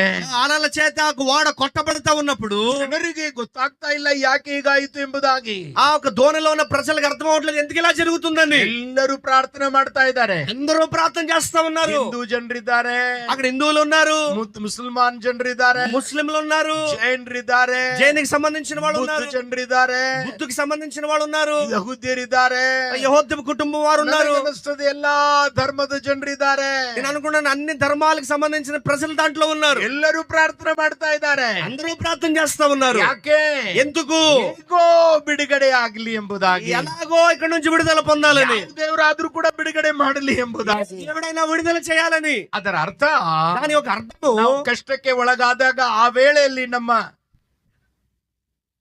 ಕಷ್ಟಕ್ಕೆ ಒಳಗಾದಾಗ ನಮ್ಮ ನಂಬಿಕೆ ಅದು ಮೇಲಕ್ಕೆ ಬರುವಂತದ್ದಾಗಿದೆ. కష్టాలకు గురైనప్పుడు మన ఒక విశ్వాసము అభివృద్ధి చెందేదిగా ఉంది. ಸಹಾಯಕವಾದ ಸ್ಥಿತಿಯಲ್ಲಿ ನಮ್ಮ ನಂಬಿಕೆ ಬೆಳೆದು ಬರುವಂತದ್ದಾಗಿದೆ ಪ್ರಿಯರೇ. కఠినమైన పరిస్థితుల్లో మన విశ్వాసం అభివృద్ధి చెందేదిగా ఉంది. ಆ ಸ್ಥಿತಿಯಲ್ಲಿ ಈ ಸ್ತ್ರೀ ಇದ್ದಾಳೆ ಎಂಬುದನ್ನು ನಾವು ನೋಡ್ತಾ ಇದ್ದೇವೆ. ఆ స్థితిలో ఈ స్త్రీ ఉందని మనం చూస్తాం. ನಿಸ್ಸಹಾಯಕವಾದ ಸ್ಥಿತಿಯಲ್ಲಿ ಇವರ ನಂಬಿಕೆ ಬರ್ತಾ ಇದೆ ಪ್ರಿಯರೇ. కఠినమైన పరిస్థితుల్లో ఒక విశ్వాసం అనేది పెరుగుతా ఉంది. ನಮ್ಮ ನಂಬಿಕೆಯು ಕೂಡ ಅದೇ ರೀತಿಯಿಂದ ಆಗುವಂತದ್ದಾಗಿದೆ. మన విశ్వాసము కూడా అదే రీతిగా ఉండాలి. ಎರಡನೇದಾಗಿ ನಾವು ನೋಡ್ತಾ ಇದ್ದೇವೆ, రెండవదిగా మనం చూస్తాం, ಈ ಸ್ತ್ರೀ ಸ್ವಾಮಿ ಹತ್ರ ಬಂದ ತಕ್ಷಣನೇ ఈ యొక్క స్త్రీ యేసుక్రీస్తు వారి దగ్గరికి రాగానే ಅದಾದ ನಂತರ ಸ್ವಾಮಿ ಹತ್ರ ಬೇಡ್ಕೊಳ್ತಾ ಇದ್ದಾಳೆ. ఆయన తర్వాత స్త్రీ దేవుని దగ్గర వేడుకుంటా ఉంది. ಒಂದು ಪದ ಹೇಳ್ತಾ ಇದ್ದಾಳೆ, ఒక పదము చెప్తా ఉంది, ದಾವೀದನ ಕುಮಾರನೇ ದಾವೀದನ ಕುಮಾರನೇ ಎಂಬುದಾಗಿ. దావీదు కుమారుడా దావీదు కుమారుడా అని. ಇವಳು ನಾನು ಹೇಳಿದಲ್ಲ ಪ್ರಾರಂಭದಲ್ಲಿ ದೇವರ ಜನಾಂಗಕ್ಕೆ ಸೇರಿದವಳ ಸ್ತ್ರೀ ಅಲ್ಲ ಇವಳು. నేను ప్రారంభంలోనే చెప్పాను కదా, ఈ యొక్క స్త్రీ దేవుని ప్రజలకు సంబంధించిన స్త్రీ కాదు. ಇವಳು ಬೈಬಲ್ ಓದುವವಳಲ್ಲ. ఈ యొక్క స్త్రీ బైబిల్ చదివింది కూడా కాదు. ಆದ್ರೂ ಕೂಡ ಹೇಗೋ ಕೇಳಿದ್ದಾಳೆ. అయినా కూడా ఈ స్త్రీ ఎలాగో వింది. ಒಂದು ಪದ ಉಪಯೋಗ ಮಾಡ್ತಾ ಇದ್ದಾಳೆ, ఒక పదం ఉపయోగిస్తా ఉంది, ದಾವೀದ ಕುಮಾರನೇ దావీదు కుమారుడా. ಎಲ್ಲರೂ ಸೇರಿ ಜೋರ್ನಾಗಿ ಹೇಳ್ತಾರ ನನ್ನ ಜೊತೆಲಿ ಕನ್ನಡದಲ್ಲಿ, ದಾವೀದ ಕುಮಾರನೇ. కన్నడలో చెప్పండి, దావీదు కుమారుడా. ಜೋರಾಗಿ, ದಾವೀದ ಕುಮಾರನೇ. దావీదు ಕುಮಾರನ್ ಅಂತ ಹೇಳಿ ಹೇಳುವಾಗ ಅದರ ಅರ್ಥ ಏನಂತ ಹೇಳಿದ್ರೆ, దావీదు కుమారుడు అనే దాని యొక్క అర్థం ఏమిటి అని అంటే, ಮಸಿಯಾ ಬರಲಿಕ್ಕಿದ್ದಾನೆ ಎಂಬುದಾಗಿ, మెస్సియా రావడానికి ఉన్నాడని. ದಾವೀದ ಕುಮಾರನ ಎಂಬುದಾಗಿ ಹೇಳುವಾಗ, దావీదు కుమారుడు అని చెప్పినప్పుడు ಇದು ಬರ್ಲಿಕ್ಕಿರುವ ಮಸಿಯಾ ಬಗ್ಗೆ ಹೇಳಿರುವ ಒಂದು ಪದ ಆಗಿದೆ. ಅದು ఆ మెస్సియా రావడానికి గల ఒక పదానికి ఒక అర్థం అది. ದಾವೀದು ಕುಮಾರ ಎಂಬುದಾಗಿ, దావీదు కుమారుడా అని. ಮಸಿಯಾ ಬರ್ಲಿಕ್ಕಿದ್ದಾನೆ, ಆ ಮಸಿಯಾನಿಗೆ ಕೊಟ್ಟಿರುವ ಹೆಸರು ದಾವೀದು ಕುಮಾರ. మెస్సియా రావడానికి ఉన్నారు, ఆ మెస్సియాకి ఇవ్వాల్సిన పేరు ఇది. ಆತನು ರೋಗಿಗಳನ್ನು ಸೌಖ್ಯ ಮಾಡುವವನಾಗಿದ್ದಾನೆ. ఆ మెస్సియా రోగములను స్వస్థపరిచేవాడుగా ఉన్నారు, ಅದ್ಭುತಗಳನ್ನು ಮಾಡುವವನಾಗಿದ್ದಾನೆ, అద్భుతాలు చేసేవాడుగా ఉన్నారు. ಅದಕ್ಕಾಗಿ ಆತನಿಗೆ ಕೊಟ್ಟಿರುವ ಹೆಸರು ದಾವೀದು ಕುಮಾರ ಎಂಬುದಾಗಿ. అందుకని ఆయనకు పెట్టిన పేరు దావీదు కుమారుడు అని. ಅಷ್ಟೇ ಅಲ್ಲ, అది మాత్రమే కాదు, ದಾವೀದನ ಅನುಭವ ಕೂಡ ಅದರಲ್ಲಿ ಬರುವಂತದ್ದಾಗಿದೆ. అదే రీతిగా దావీదు ఒక అనుభవం కూడా దాంట్లో వచ్చేదిగా ఉంది. ಗೊತ್ತಿದೆ ಅಲ್ಲ, ಸೌಲನಿಗೆ ಅಂಧಕಾರದ ಶಕ್ತಿ ಹಿಡಿದಾಗ, మీ అందరికి తెలిసిందే కదా, సౌలుకి అపవిత్రాత్మ పట్టినప్పుడు ಆತನು ರಾಜನಾಗಿದ್ದ, సౌలు రాజుగా ఉన్నాడు. ಆ ವೇಳೆಯಲ್ಲಿ ఆ సమయంలో ಈ ದಾವೀದನು ಹೋಗಿ ಅಲ್ಲಿ ಹಾಡು ಹಾಡ್ತಿದ್ದ. ನಿಮಗೆ ಗೊತ್ತಿದೆ ಅಲ್ಲ ಅದು. ఆ సమయంలో దావీదు వెళ్ళి వాయిద్యములు వాస్తవం మనకు తెలిసిందే. ಅಂದು ಗಿಟಾರ್ ಬಾರಿಸಿ ಹಾಡು ಹಾಡಿ ಪ್ರಾರ್ಥನೆ ಮಾಡಿದ ತಕ್ಷಣನೇ ಆ ಸೌಲನಿಗೆ ಅಂಧಕಾರದ ಶಕ್ತಿ ಬಿಟ್ಟು ಹೋಗಿರುವ ಕಥೆ ಎಲ್ಲರಿಗೂ ಗೊತ್ತಿತ್ತು. ఆ సౌలుకి అపవిత్రాత్మ పట్టినప్పుడు దావీదు వెళ్ళి గిటారు వాయించి అనేకమైన వాయిద్యాలు వాయించినప్పుడు అపవిత్రాత్మ విడిచిపెట్టి వెళ్ళిపోయాడు, మన అందరికి తెలిసిన విషయం. ಆ ವಿಚಾರ ಕೂಡ ಈ ಸ್ತ್ರೀಗೆ ಬಂದಿರಬಹುದು ಎಂಬುದಾಗಿ ಅನಿಸ್ತದೆ ನನಗೆ.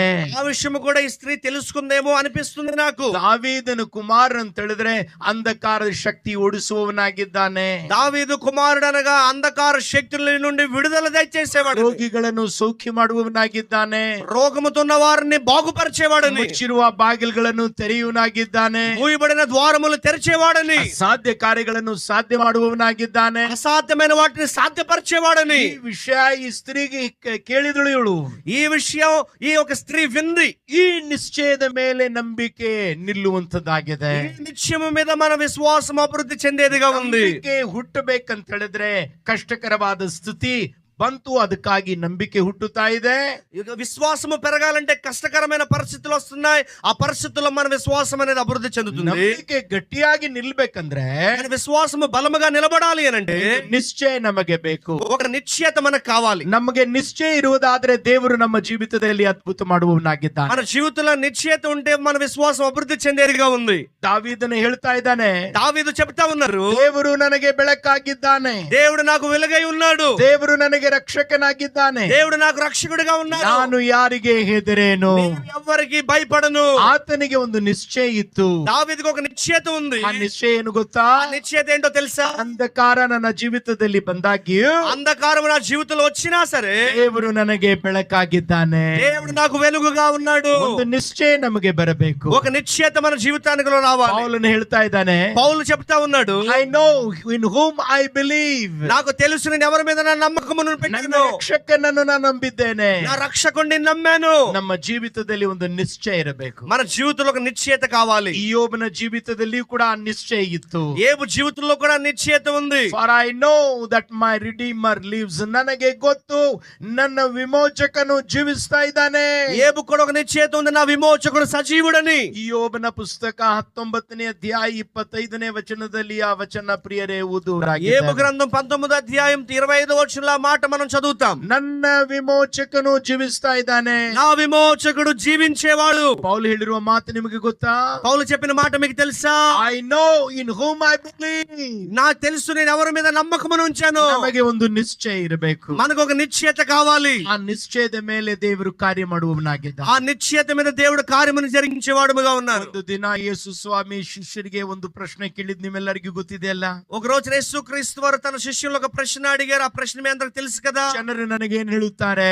జనాలు నా గురించి ఏమైనా మాట్లాడుకుంటున్నారు. ಬೇರೆ ಬೇರೆ ಅಭಿಪ್ರಾಯಗಳು ಜನರು ಹೇಳುತ್ತಿರುವುದನ್ನು ಶಿಷ್ಯರು ಸ್ವಾಮಿಗೆ ಬಂದು ಹೇಳ್ತಾ ಇದ್ದಾರೆ. వేరే వేరే అభిప్రాయాలు జనాలు మీ గురించి ప్రజలు మీకు మాట్లాడుకుంటున్నారు. ಪಕ್ಕನೆ ಸ್ವಾಮಿ ಕೇಳ್ತಾ ಇದ್ದಾರೆ. యేసు క్రీస్తు వారు అడుగుతున్నారు. ಪಕ್ಕನೆ ಕೇಳ್ತಾ ಇದ್ದಾರೆ, ನೀವೇನಂತಾರೆ ನನ್ನ ವಿಷಯದಲ್ಲಿ? ప్రజలు ఏమనుకుంటున్నారు కాదు, మీరేమనుకుంటున్నారు అని అడిగారు. ಅವಾಗ ಪೇತ್ರನ್ ಹೇಳ್ತಾ ಇದ್ದಾನೆ, ಪೇತ್ರನು చెప్తాడు, ನೀವು ಜೀವ ಸ್ವರೂಪನಾಗಿರುವ ದೇವರ ಕುಮಾರನು ಮಸಿಯ ಎಂಬುದಾಗಿ. అప్పుడు పేతురు అంటారు, నువ్వు జీవిస్తున్నా నువ్వు దేవుని కుమారుడు అని. ಪಕ್ಕನೆ ಯೇಸು ಸ್ವಾಮಿ ಹೇಳ್ತಾ ಇದ್ದಾರೆ, వెంటనే యేసుక్రీస్తు చెప్తున్నారు, ಇದು ಮನುಷ್ಯ ಜ್ಞಾನದಿಂದ ಬಂದಿರುವ ತಿಳುವಳಿಕೆ ಅಲ್ಲ, మనుషుని జ్ఞానం నుండి వచ్చిన మాట కాదు ఇది. పేతురు, ದೇವರ ಪ್ರಕಟಣೆ ನಿನ್ನಲ್ಲಿ ಆಗಿದೆ, దేవుడే ప్రకటనించారు. ಇದ್ರ ಮೇಲೆ ನನ್ನ ಆಲಯವನ್ನು ಕಟ್ಟುತ್ತೇನೆ ಎಂಬುದಾಗಿ ಹೇಳ್ತಾ ಇದ್ದಾನೆ. ఒక విషయం మీద నా ఆలయమును కడతానని దేవుడు చెప్పారు. ಅರ್ಥ ಏನಪ್ಪಾ ಅಂತ ಹೇಳಿದ್ರೆ, దాని అర్థం ఏమిటి అని అంటే, ದೇವರು ನಮ್ಮ ಜೀವಿತದಲ್ಲಿ ಏನಾದ್ರೂ ಕಟ್ಟಬೇಕಂತ ಹೇಳಿದ್ರೆ, దేవుడు మన జీవితంలో ఏదైనా స్థాపించాలి అని అంటే ಆ ನಿಶ್ಚಯ ನನಗೆ ಬೇಕು. ఆ నిశ్చయత మనకు కావాలి. ಎಲ್ಲರೂ ಸೇರಿ ಹೇಳ್ರಿ ನಿಶ್ಚಯ. అందరు కలిసి చెప్పండి నిశ్చయ. ಕನ್ನಡದಲ್ಲಿ ಎಲ್ಲರೂ ಸೇರಿ ಹೇಳ್ರಿ ನಿಶ್ಚಯ. నిశ్చయ, ಜೋರಾಗಿ ನಿಶ್ಚಯ. నిశ్చయ. ಆ ನಿಶ್ಚಯ ನಮಗೆ ಬೇಕು. ఆ నిశ్చయత మనకు కావాలి. ಈ ಸ್ತ್ರೀ ಹೇಳುತ್ತಾ ಬಂದಿರುವ ಒಂದು ಪದ ನೀವು ಕೇಳಿರಬಹುದು. ఈ యొక్క స్త్రీ చెప్పుడా వచ్చిన ఒక మాటను మనం వినుంటే, ದಾವೀದು ಕುಮಾರ, ದಾವೀದು ಕುಮಾರ, ದಾವೀದು ಕುಮಾರ. దావీదు కుమారుడా, దావీదు కుమారుడా, దావీదు కుమారుడా. ಬೇರೆ ಜನರು ನಸರಿಯತನ ಯೇಸು ಎಂಬುದಾಗಿ ಹೇಳ್ತಾ ಇದ್ದಾರೆ. వేరే ప్రజలు నజరేయుడైన యేసు అని అంటున్నారు. ಯೋಸೆಫನ ಮಗನು ಎಂಬುದಾಗಿ ಹೇಳ್ತಾ ಇದ್ದಾರೆ. కొంతమంది యేసేపు కుమారుడు అని అంటున్నారు. ಮರಿಯಳು ಮಗನು ಎಂಬುದಾಗಿ ಹೇಳ್ತಾ ಇದ್ದಾಳೆ. మరియకు పుట్టిన కుమారుడు అని అంటున్నారు. ಆದರೆ ಕನಾನಿಯ ದೇಶಕ್ಕೆ ಸೇರಿರುವ ಸ್ತ್ರೀ ಹೇಳುವುದು ಹೀಗೆ ಅಲ್ಲ. ಅವಳು ಹೇಳ್ತಾ ಇದ್ದಾಳೆ, ಈತನು ದಾವೀದನ ಕುಮಾರನಾಗಿದ್ದಾನೆ. అయితే కానాను దేశానికి సంబంధించిన స్త్రీ అలాగ మాట్లాడటం లేదు గాని ఇతడు దావీదు కుమారుడని మాట్లాడుతా ಆ ఉంది. ನಿಶ್ಚಯದ ಮೇಲೆ ದೇವರ ಕಾರ್ಯ ಮಾಡ್ತಾ ಇದ್ದಾನೆ. ఆ నిశ్చయం మీద దేవుడు కార్యాన్ని జరిగిస్తున్నారు. ಮೂರನೇ ಕಾರ್ಯ, మూడవదిగా ಅವಳು ಬಂದು ಪ್ರಾರ್ಥನೆ ಮಾಡಿದ್ದು ನೀವು ನೋಡಬೇಕು. ఆ స్త్రీ వచ్చి ప్రార్థన చేసి మనం చూస్తాం. ಅವಳು ಬಂದು ಮನಕಾಲು ಉರ್ತಾ ಇದ್ದಾಳೆ. ఆ ఒక స్త్రీ వచ్చి మోకరిస్తా ఉంది, ಸ್ವಾಮಿ ನನ್ನ ಮೇಲೆ ಕರುಣಿಸು. దేవా నన్ను కరుణించు. ಆ ದೀನತೆ ನಾವು ನೋಡ್ತಾ ಇದ್ದೇವೆ. ఆ తగ్గింపు మనం చూస్తాం. ನಾನು ಬಹಳ ವರ್ಷಗಳ ಹಿಂದೆ DGS ದಿನಕರನ್ ಮೀಟಿಂಗ್ ನಾನು ಕೂಡಿದ್ದೇನೆ. నేను చాలా సంవత్సరాల క్రితం ఒక రోజున DGS దినకరన్ గారి ಸಭೆಗೆ నేను ನಿಮಗೆ వెళ్ళినప్పుడు, ಗೊತ್ತಿದೆ ಅಲ್ಲ, DGS ದಿನಕರನ್ ನಮ್ಮ ದೇಶದಲ್ಲಿ ಶಕ್ತವಾದ ರೀತಿಯಲ್ಲಿ ದೇವರು ಅವರನ್ನು ಉಪಯೋಗ ಮಾಡಿದ್ದಾರೆ. మనందరికి తెలిసిన విషయమే. దినకరన్ గారిని చాలా గొప్పగా దేవుడు ఉపయోగించుకున్నారు మన దేశంలోని. ಅವ್ರಿಗೆ ವಿರೋಧ ಮಾಡುವ ಜನರು ಕೂಡ ಇದ್ರು. అయితే వానికి విరుద్ధముగా కొంతమంది ప్రజలు ఉండేవారు. ಒಂದು ದೊಡ್ಡ ಕ್ರುಸೈಡ್ ನಡೀತಾ ಇದೆ. ఒక పెద్ద సభ జరుగుతా ఉంది. ಲಕ್ಷ ಗಂಟ್ಲೆ ಜನರು ಅಲ್ಲಿ ಬಂದಿದ್ದಾರೆ. లక్షలాది మంది ఆ సభలో కూడుకున్నారు. ಸ್ವಾರ್ಥ ವಿರೋಧಿಗಳು ಒಬ್ಬ ರೋಗಿಯನ್ನು ತೆಗೆದುಕೊಂಡು ಬಂದು ಸ್ಟೇಜ್ ನಲ್ಲಿ ತೆಗೆದುಕೊಂಡು ಬರ್ತಾ ಇದ್ದಾರೆ. కొంతమంది సువార్త విరోధులు ఒక రోగస్తుని తీసుకొచ్చి వేదిక దగ్గరకు వచ్చారు. ಪಕ್ಕನೆ ಹೇಳ್ತಾ ಇದ್ದಾರೆ, ನೀನು ರೋಗ ಸೌಖ್ಯ ಮಾಡುವುದಾದ್ರೆ ಈತನಿಗೆ ರೋಗ ಸೌಖ್ಯ ಮಾಡು ಎಂಬುದಾಗಿ. వచ్చిన వ్యక్తులు అంటున్నారు, ఒకవేళ నువ్వు రోగాన్ని స్వస్థపరిచేవాడైతే రోగాన్ని స్వస్థపరిచారు. ಸ್ವಲ್ಪ ಹೊತ್ತಾದ ನಂತರ ಸ್ವಲ್ಪ ಜನರು ಬಂದು ಅದನ್ನು ತೆಗೆದುಕೊಂಡು ಹೋದ್ರು. ಶಾಂತತೆ ಸ್ಥಿತಿ ಉಂಟಾಯಿತು. కొంతసేపు వచ్చిన తర్వాత కొంతమంది వచ్చి ఆ ఒక వచ్చిన వ్యక్తులను తీసుకుని వెళ్ళారు. ఆ తర్వాత సమాధానపరచబడింది. ದಿನಕರನ್ ನಿಂತು ಮಾತಾಡಿರೋ ಒಂದು ಕಾರ್ಯವೇನಪ್ಪಾ ಅಂತ ಹೇಳಿದ್ರೆ, DGS దినకరన్ గారు నిలబడి చెప్పిన ఒక మాట ఏమిటి అని అంటే, ದೇವರಿಗೆ ಚಾಲೆಂಜ್ ಮಾಡುವವರಿಗೆ ದೇವರು ಸೌಖ್ಯ ಮಾಡುವವನಲ್ಲ, ದೇವರಿಗೆ ಬೇಡಿಕೊಳ್ಳುವವರಿಗೆ ದೇವರು ಸೌಖ್ಯ ಮಾಡುವವನಾಗಿದ್ದಾನೆ. దేవునికి సవాలు విసిరే వారిని దేవుడు స్వస్థపరచడు గాని దేవుని వేడుకునే వాడిని దేవుడు స్వస్థపరుస్తాడు. ಸ್ವಲ್ಪ ಜನರು ಸವಾಲ್ ಮಾಡ್ತಾ ಇದ್ದಾರೆ. కొంతమంది సవాల్ చేస్తున్నారు, ಸೌಖ್ಯ ಮಾಡೋದಾದ್ರೆ ಮಾಡಿ ನೋಡ್ತೇನೆ ನಾನು, స్వస్థపరచాలంటే స్వస్థపరిచి చూస్తామని, ಬಿಡುಗಡೆ ಮಾಡುವುದಾದ್ರೆ ಮಾಡಿ ನೋಡ್ತೇನೆ ನಾನು, విడుదల చేసేలాంటి విడుదల చేసి చూస్తామని. ಚಾಲೆಂಜ್ ಮಾಡುವವರಿಗೆ ದೇವರು ಅದ್ಭುತ ಮಾಡುವವನಲ್ಲ. సవాలు చేసే వాళ్ళకి అద్భుతాలు చేసే దేవుడు కాదు. ಸೈತಾನನು ಕೂಡ ಯೇಸು ಸ್ವಾಮಿಗೆ ಸವಾಲ್ ಮಾಡ್ತಾ ಇದ್ದ. సాతాను కూడా యేసుక్రీస్తు వరకు సవాలు వేస్తున్నాడు. ನೀನು ದೇವ ಕುಮಾರನಾಗಿರುವುದಾದ್ರೆ ಈ ಕಲ್ಲುಗಳನ್ನು ರೊಟ್ಟಿಯನ್ನಾಗಿ ಮಾಡು. నువ్వు దేవుని కుమారుడైతే రాళ్ళను రొట్టెలుగా మార్చమని. ನೀನು ದೇವ ಕುಮಾರನಾಗಿರುವುದಾದ್ರೆ ಮೇಲಿಂದ ಧುಮುಕು. నువ్వు దేవుని కుమారుడైతే కొండ మీద నుంచి కిందకు దూకమని ಸವಾಲ್ ಮಾಡ್ತಾ ಇದ್ದಾನೆ. సవాలు విసురుతున్నాడు. ಕಲ್ಲುಗಳನ್ನು ರೊಟ್ಟಿ ಮಾಡ್ಲಿಕ್ಕೆ ಸ್ವಾಮಿಗೆ ಆಗ್ತಾ ಇರ್ಲಿಲ್ವೋ? ఆ యొక్క ఆ ఒక బండ నుండి దేవుడు రొట్టె చేయడానికి దేవుడికి అవ్వదా? Don't you think that Jesus was not able to do the miracle, make the stone as bread? ఆ ఒక కొండల నుండి దేవుడు ఆ ఒక రొట్టెలను దేవుడు చేయలేడా? ಆ ಕಾರ್ಯಗಳನ್ನು ಮಾಡ್ಲಿಕ್ಕೆ ಆಗ್ತಾ ಇತ್ತು. దేవుడు ಆ ಕಾರ್ಯಾలను దేవుడు చేయగలడు. ಆದ್ರೆ ಯೇಸು ಸ್ವಾಮಿ ಮಾಡಲಿಲ್ಲ. అయితే యేసుక్రీస్తు ఆ పని చేయలేదు. ಯಾಕೆ? ఎందుకు? ಆತನು ಸವಾಲ್ ಮಾಡ್ತಾ ಇದ್ದಾನೆ. ఎందుకంటే సాతాను సవాలు విసురుతున్నాడు. ಅವನು ಅದ್ಭುತ ನೋಡುವುದಕ್ಕಾಗಿ ಅಲ್ಲ, అద్భుతాలు చూడడానికి కాదు. ಯೇಸು ಸ್ವಾಮಿ ಪರೀಕ್ಷಿಸ್ತಾ ಇದ್ದಾನೆ. యేసుక్రీస్తు పరీక్ష చేస్తున్నాడు. ಸವಾಲ್ ಮಾಡುವವರಿಗೆ ಅದ್ಭುತವಲ್ಲ, ದೀನತೆಯಿಂದ ಬೇಡಿಕೊಳ್ಳುವವರಿಗೆ ದೇವರು ಅದ್ಭುತ ಮಾಡುವವನಾಗಿದ್ದಾನೆ. సవాలు విసిరే చేయరు గాని వేడుకునే వారికే దేవుడు అద్భుతాలు చేస్తారు. 22ನೇ ವಚನದಲ್ಲಿ ನಾವು ಓದುವುದಾದ್ರೆ 22వ వచనంలో మనం చదివినట్లయితే ಒಂದು ಪ್ರಾರ್ಥನೆ ಹೇಗಿದೆ?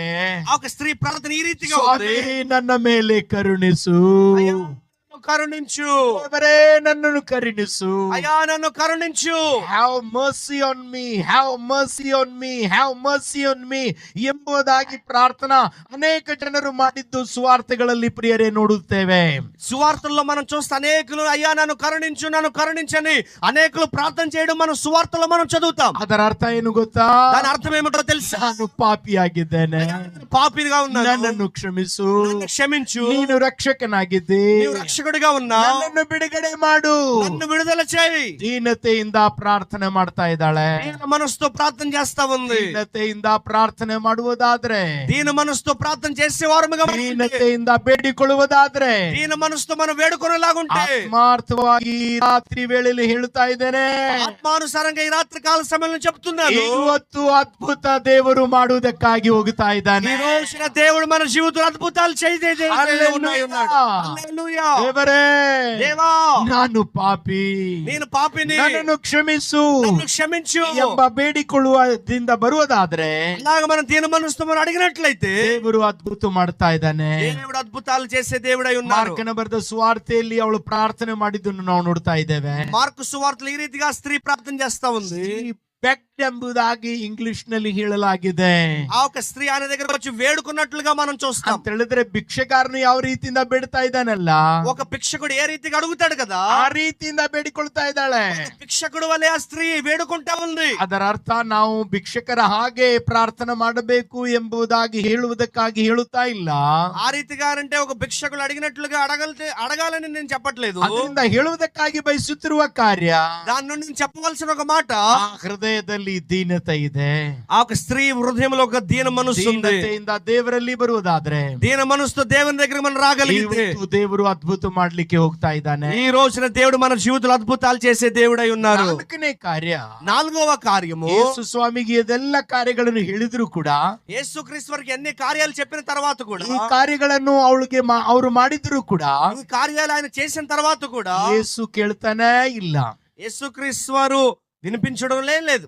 ಅವಳು ಬೇಡ್ಕೊಳ್ತಾ ಇದ್ದ, ದಾವೀದು ಕುಮಾರನೇ ನನಗೆ ಗುಣಪಡಿಸು, దావీదు కుమారుడా నన్ను బాగుపరచు, ಪ್ರಾರ್ಥನೆ ಮಾಡ್ತಾ ಇದ್ದಾಳೆ. ప్రార్థన చేస్తా ఉంది, ಮನ್ಕಾಲ್ ಊರ್ತಾ ಇದ್ದಾಳೆ, మోకరిస్తా ఉంది, ಭಿಕ್ಷಕನು ಬೇಡು ಹಾಗೆ ಬೇಡ್ತಾ ಇದ್ದಾಳೆ. భిక్షకుడు అన్నట్లుగా అడుగుతా ఉంది. ಯೇಸು ಸ್ವಾಮಿ ಕೇಳ್ತಾನೆ ಇಲ್ಲ. యేసుక్రీస్తు వారు వినడం లేదు. ಅಷ್ಟೇ ಎಲ್ಲ ಶಿಷ್ಯರು ಹೇಳ್ತಾ ಇದ್ದಾರೆ, ఆ శిష్యులు కూడా అంటున్నారు ಹೋಗು ಹೋಗು ಹೋಗು ಹೋಗು ಎಂಬುದಾಗಿ ತಿರಸ್ಕಾರ ಮಾಡ್ತಾ ಇದ್ದಾಳೆ. అక్కడ ఉన్న శిష్యులు కూడా తిరస్కరిస్తున్నారే, వెళ్ళు వెళ్ళు వెళ్ళు అని. ನಮಗೆ ಆ ರೀತಿಯಿಂದ ಆಗ್ಬಿಟ್ರೆ, మనకేమైనా ఆ రీతిగా జరిగితే ನಾವು ಪಕ್ಕನೆ ಬಿಟ್ಟು ಹೋಗ್ಬಿಡ್ತೇವೆ, మనం వెంటనే అక్కడి నుంచి వెళ్ళిపోతాం. ಆದ್ರೆ ಆ ಸ್ತ್ರೀ ಹೋಗ್ಲಿಲ್ಲ. అయితే ఆ స్త్రీ అక్కడి నుండి వెళ్ళలేదు. ಅದರ ನಾವು ಆ ಒಂದು ಸಹಿಷ್ಣುತೆ ನಮಗಿರಬೇಕು. ఆ రీతిగా మనం సహించే గుణాన్ని మనం కలిగి ఉండాలి. ಜನರಿಗೆ ಪ್ರಾರ್ಥನೆ ಮಾಡಿ ಸೌಖ್ಯವಾಗುವುದಿಲ್ಲ. కొంతమందికి ప్రార్థన చేసినా కూడా స్వస్థత రాదు. ನಾನು ನೋಡಿದ್ದೇನೆ, ಅನೇಕ ಜನರು ದೇವರ ಮಾರ್ಗಕ್ಕೆ ಬಂದು ದೇವರ ಪ್ರಾರ್ಥನೆ ಕೇಳದೆ ಇರುವುದರಿಂದ ತಿರುಗಿ ಅವರವರ ದಾರಿಗೆ ಹೋಗ್ಬಿಡುವ ಜನರನ್ನು ನಾನು ನೋಡಿದ್ದೇನೆ. కొంతమంది నేను చూశాను, వారు దేవుని దగ్గరకు వచ్చారు, వారు ప్రార్థన చేసిన తర్వాత వారు జవాబు పొందలేనప్పుడు తిరిగి వెళ్ళిపోయిన వారిని అనేకులు నేను చూశాను. ನಾನು ಪ್ರಾರ್ಥನೆ ಮಾಡದೆ ನನಗೆ ನೌಕರಿ ಸಿಗ್ಲಿಲ್ಲ, నేను ప్రార్థన చేస్తే నాకు ఉద్యోగం దొరకలేదని, ಪ್ರಾರ್ಥನೆ ಮಾಡದೆ ಸಾಲ ಹೋಗ್ಲಿಲ್ಲ, నేను ప్రార్థన చేసిన అప్పు తీరలేదని, ಹೀಗೆ ತಿರುಗಿ ಹೋಗುವವರಾಗಿದ್ದಾರೆ. ఇలాగ తిరిగి వాళ్ళు వెళ్ళిపోయే వారుగా ఉన్నారు. ಹೋಗುವವರಿಗೆ ಏನು ಸಿಗುವಂತದ್ದಲ್ಲ, వెళ్లే వారికి ఏమీ దొరకదు. ಸೊ ತಿರುಗಿ ಅಲ್ಲಿ ನಿಂತಿದ್ದಾಳೆ ಅವಳು. ఆ స్త్రీ అక్కడే నిలబడి ఉంది. ನನಗೆ ಬೇಕು ಎಂಬುದಾಗಿ ఆ ಸ್ತ್రీ అంటే ఉంది, దేవుడు నా జీవితంలో కార్యం చేయాలి. ಸೊ ಇವಾಗ ಎಲ್ಲಾ ಸಮಸ್ಯೆಗಳಿಗೆ ಅವಳು ದಾಟಿ ಹೋಗುತ್ತಿರುವಾಗೂ ಕೂಡ, ఈ అన్ని సమస్యలు దాటి వెళ్తున్నప్పటికీ కూడా ಅಲ್ಲೇ ನಿಂತಿದ್ದಾಳೆ. ಪ್ರಿಯ నిలబడి ఉంది. ನಮ್ಮ ಜೀವಿತದಲ್ಲಿ ದೇವರು ಪ್ರಾರ್ಥನಾ ಕೇಳ್ತಾ ಇಲ್ಲ ಎಂಬುದಾಗಿ ಅನಿಸಿಕೆ ಉಂಟಾಗಿಯೂ ಕೂಡ ದೇವರನ್ನು ಬಿಟ್ಟು ನಾವು ಹೋಗುವ ಜನರಾಗಬಾರದು. మనం ప్రార్థన చేసినప్పుడు దేవుడు వినట్లేదని మనం విశ్వాసం నుండి వెనుక జారే ప్రజలుగా మనం ఉండకూడదు. ದೇವರ ಸನ್ನಿಧಾನದಲ್ಲಿ ಮುಂದೆ ಬರ್ತಾ ಇದ್ದಾಳೆ.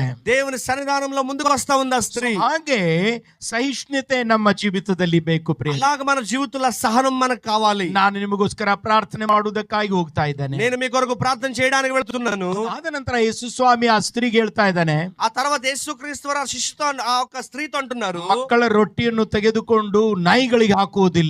పిల్లల దగ్గర ఉన్న రొట్టెని తీసుకుని మనం కుక్కలకి మనం వెయ్యము. ನಾನು ಅನ್ಯ ಜನರಿಗೆ ಬಂದಿಲ್ಲ, ಇಸ್ರಾಯೇಲ್ ಜನರಿಗೆ ಮಾತ್ರ ಬಂದಿದ್ದೇನೆ. నేను అన్యుల కొరకు రాలేదు కానీ ఇశ్రాయేల్ కొరకు మాత్రమే వచ్చానని యేసుక్రీస్తు వారు అన్నారు. ಪದಗಳನ್ನು ಹೇಳಿದ ತಕ್ಷಣನೇ ನಮಗೆ ನಿರಾಶೆ ಆಗಬಹುದು. ఈ యొక్క పదాలు మనం వినిన తక్షణమే మనకు చాలా నిరాశ అవుతుంది. ತಿರಸ್ಕಾರ ಹೊಂದಿದಾಗಿಯೂ ಕೂಡ ಅದನ್ನು ಸಹಿಸಿಕೊಳ್ತಾ ಇದ್ದಾಳೆ. తిరస్కారము అనుభవించినా కూడా దాన్ని సహించుకుంటుంది ఆ స్త్రీ. ನಮ್ಮ ಜೀವಿತದಲ್ಲಿಯೂ ಕೂಡ ಅದೇ ಆಗಿರಬೇಕು ಪ್ರಿಯ. మన జీవితంలో కూడా అలాగే ఉండాలి ప్రియులారా. ಆದ ನಂತರ ಅವ್ರು ಹೇಳ್ತಾ ಇದ್ದಾಳೆ, అయిన తర్వాత ఆ స్త్రీ అంటుంది, ಮಕ್ಕಳಿಗೆ ಕೊಡುವ ರೊಟ್ಟಿ ಮೇಜದಿಂದ ಬೀಳುತ್ತಿರುವ ಆ ರೊಟ್ಟಿ ತುಂಡುಗಳಿಂದ ನಾಯಿ ಕೂಡ ಬದುಕ್ತಾ ಇದಾವೆಲ್ಲ ಗುರುಗಳೇ ಎಂಬುದಾಗಿ.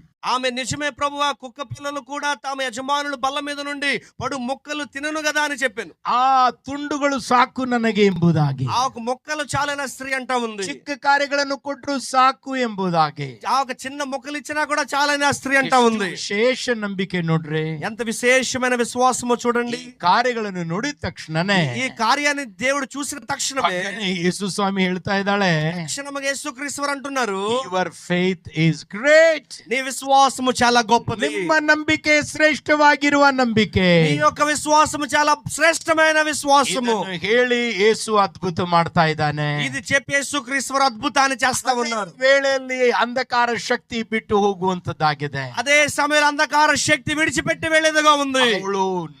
ಅವಳು ಬಿಡುಗಡೆ ಸಿಗುವವರೆಗೆ ಫೈಟ್ ಮಾಡ್ತಾ ಇದ್ದಾಳೆ. ఆ ఒక స్త్రీ విడుదల దొరికేంత వరకు పోరాడుతూనే ఉంది. ನಾನು ಹೇಳ್ತೇನೆ, నేను చెప్తాను, ಬಿಡುಗಡೆ ಸಿಗುವವರೆಗೆ ಹೋರಾಡುವವರಾಗಿರ್ಬೇಕು. మనం విడుదల పొందేంత వరకు పోరాడే వారముగా మనం ఉండాలి. హల్లెలూయా.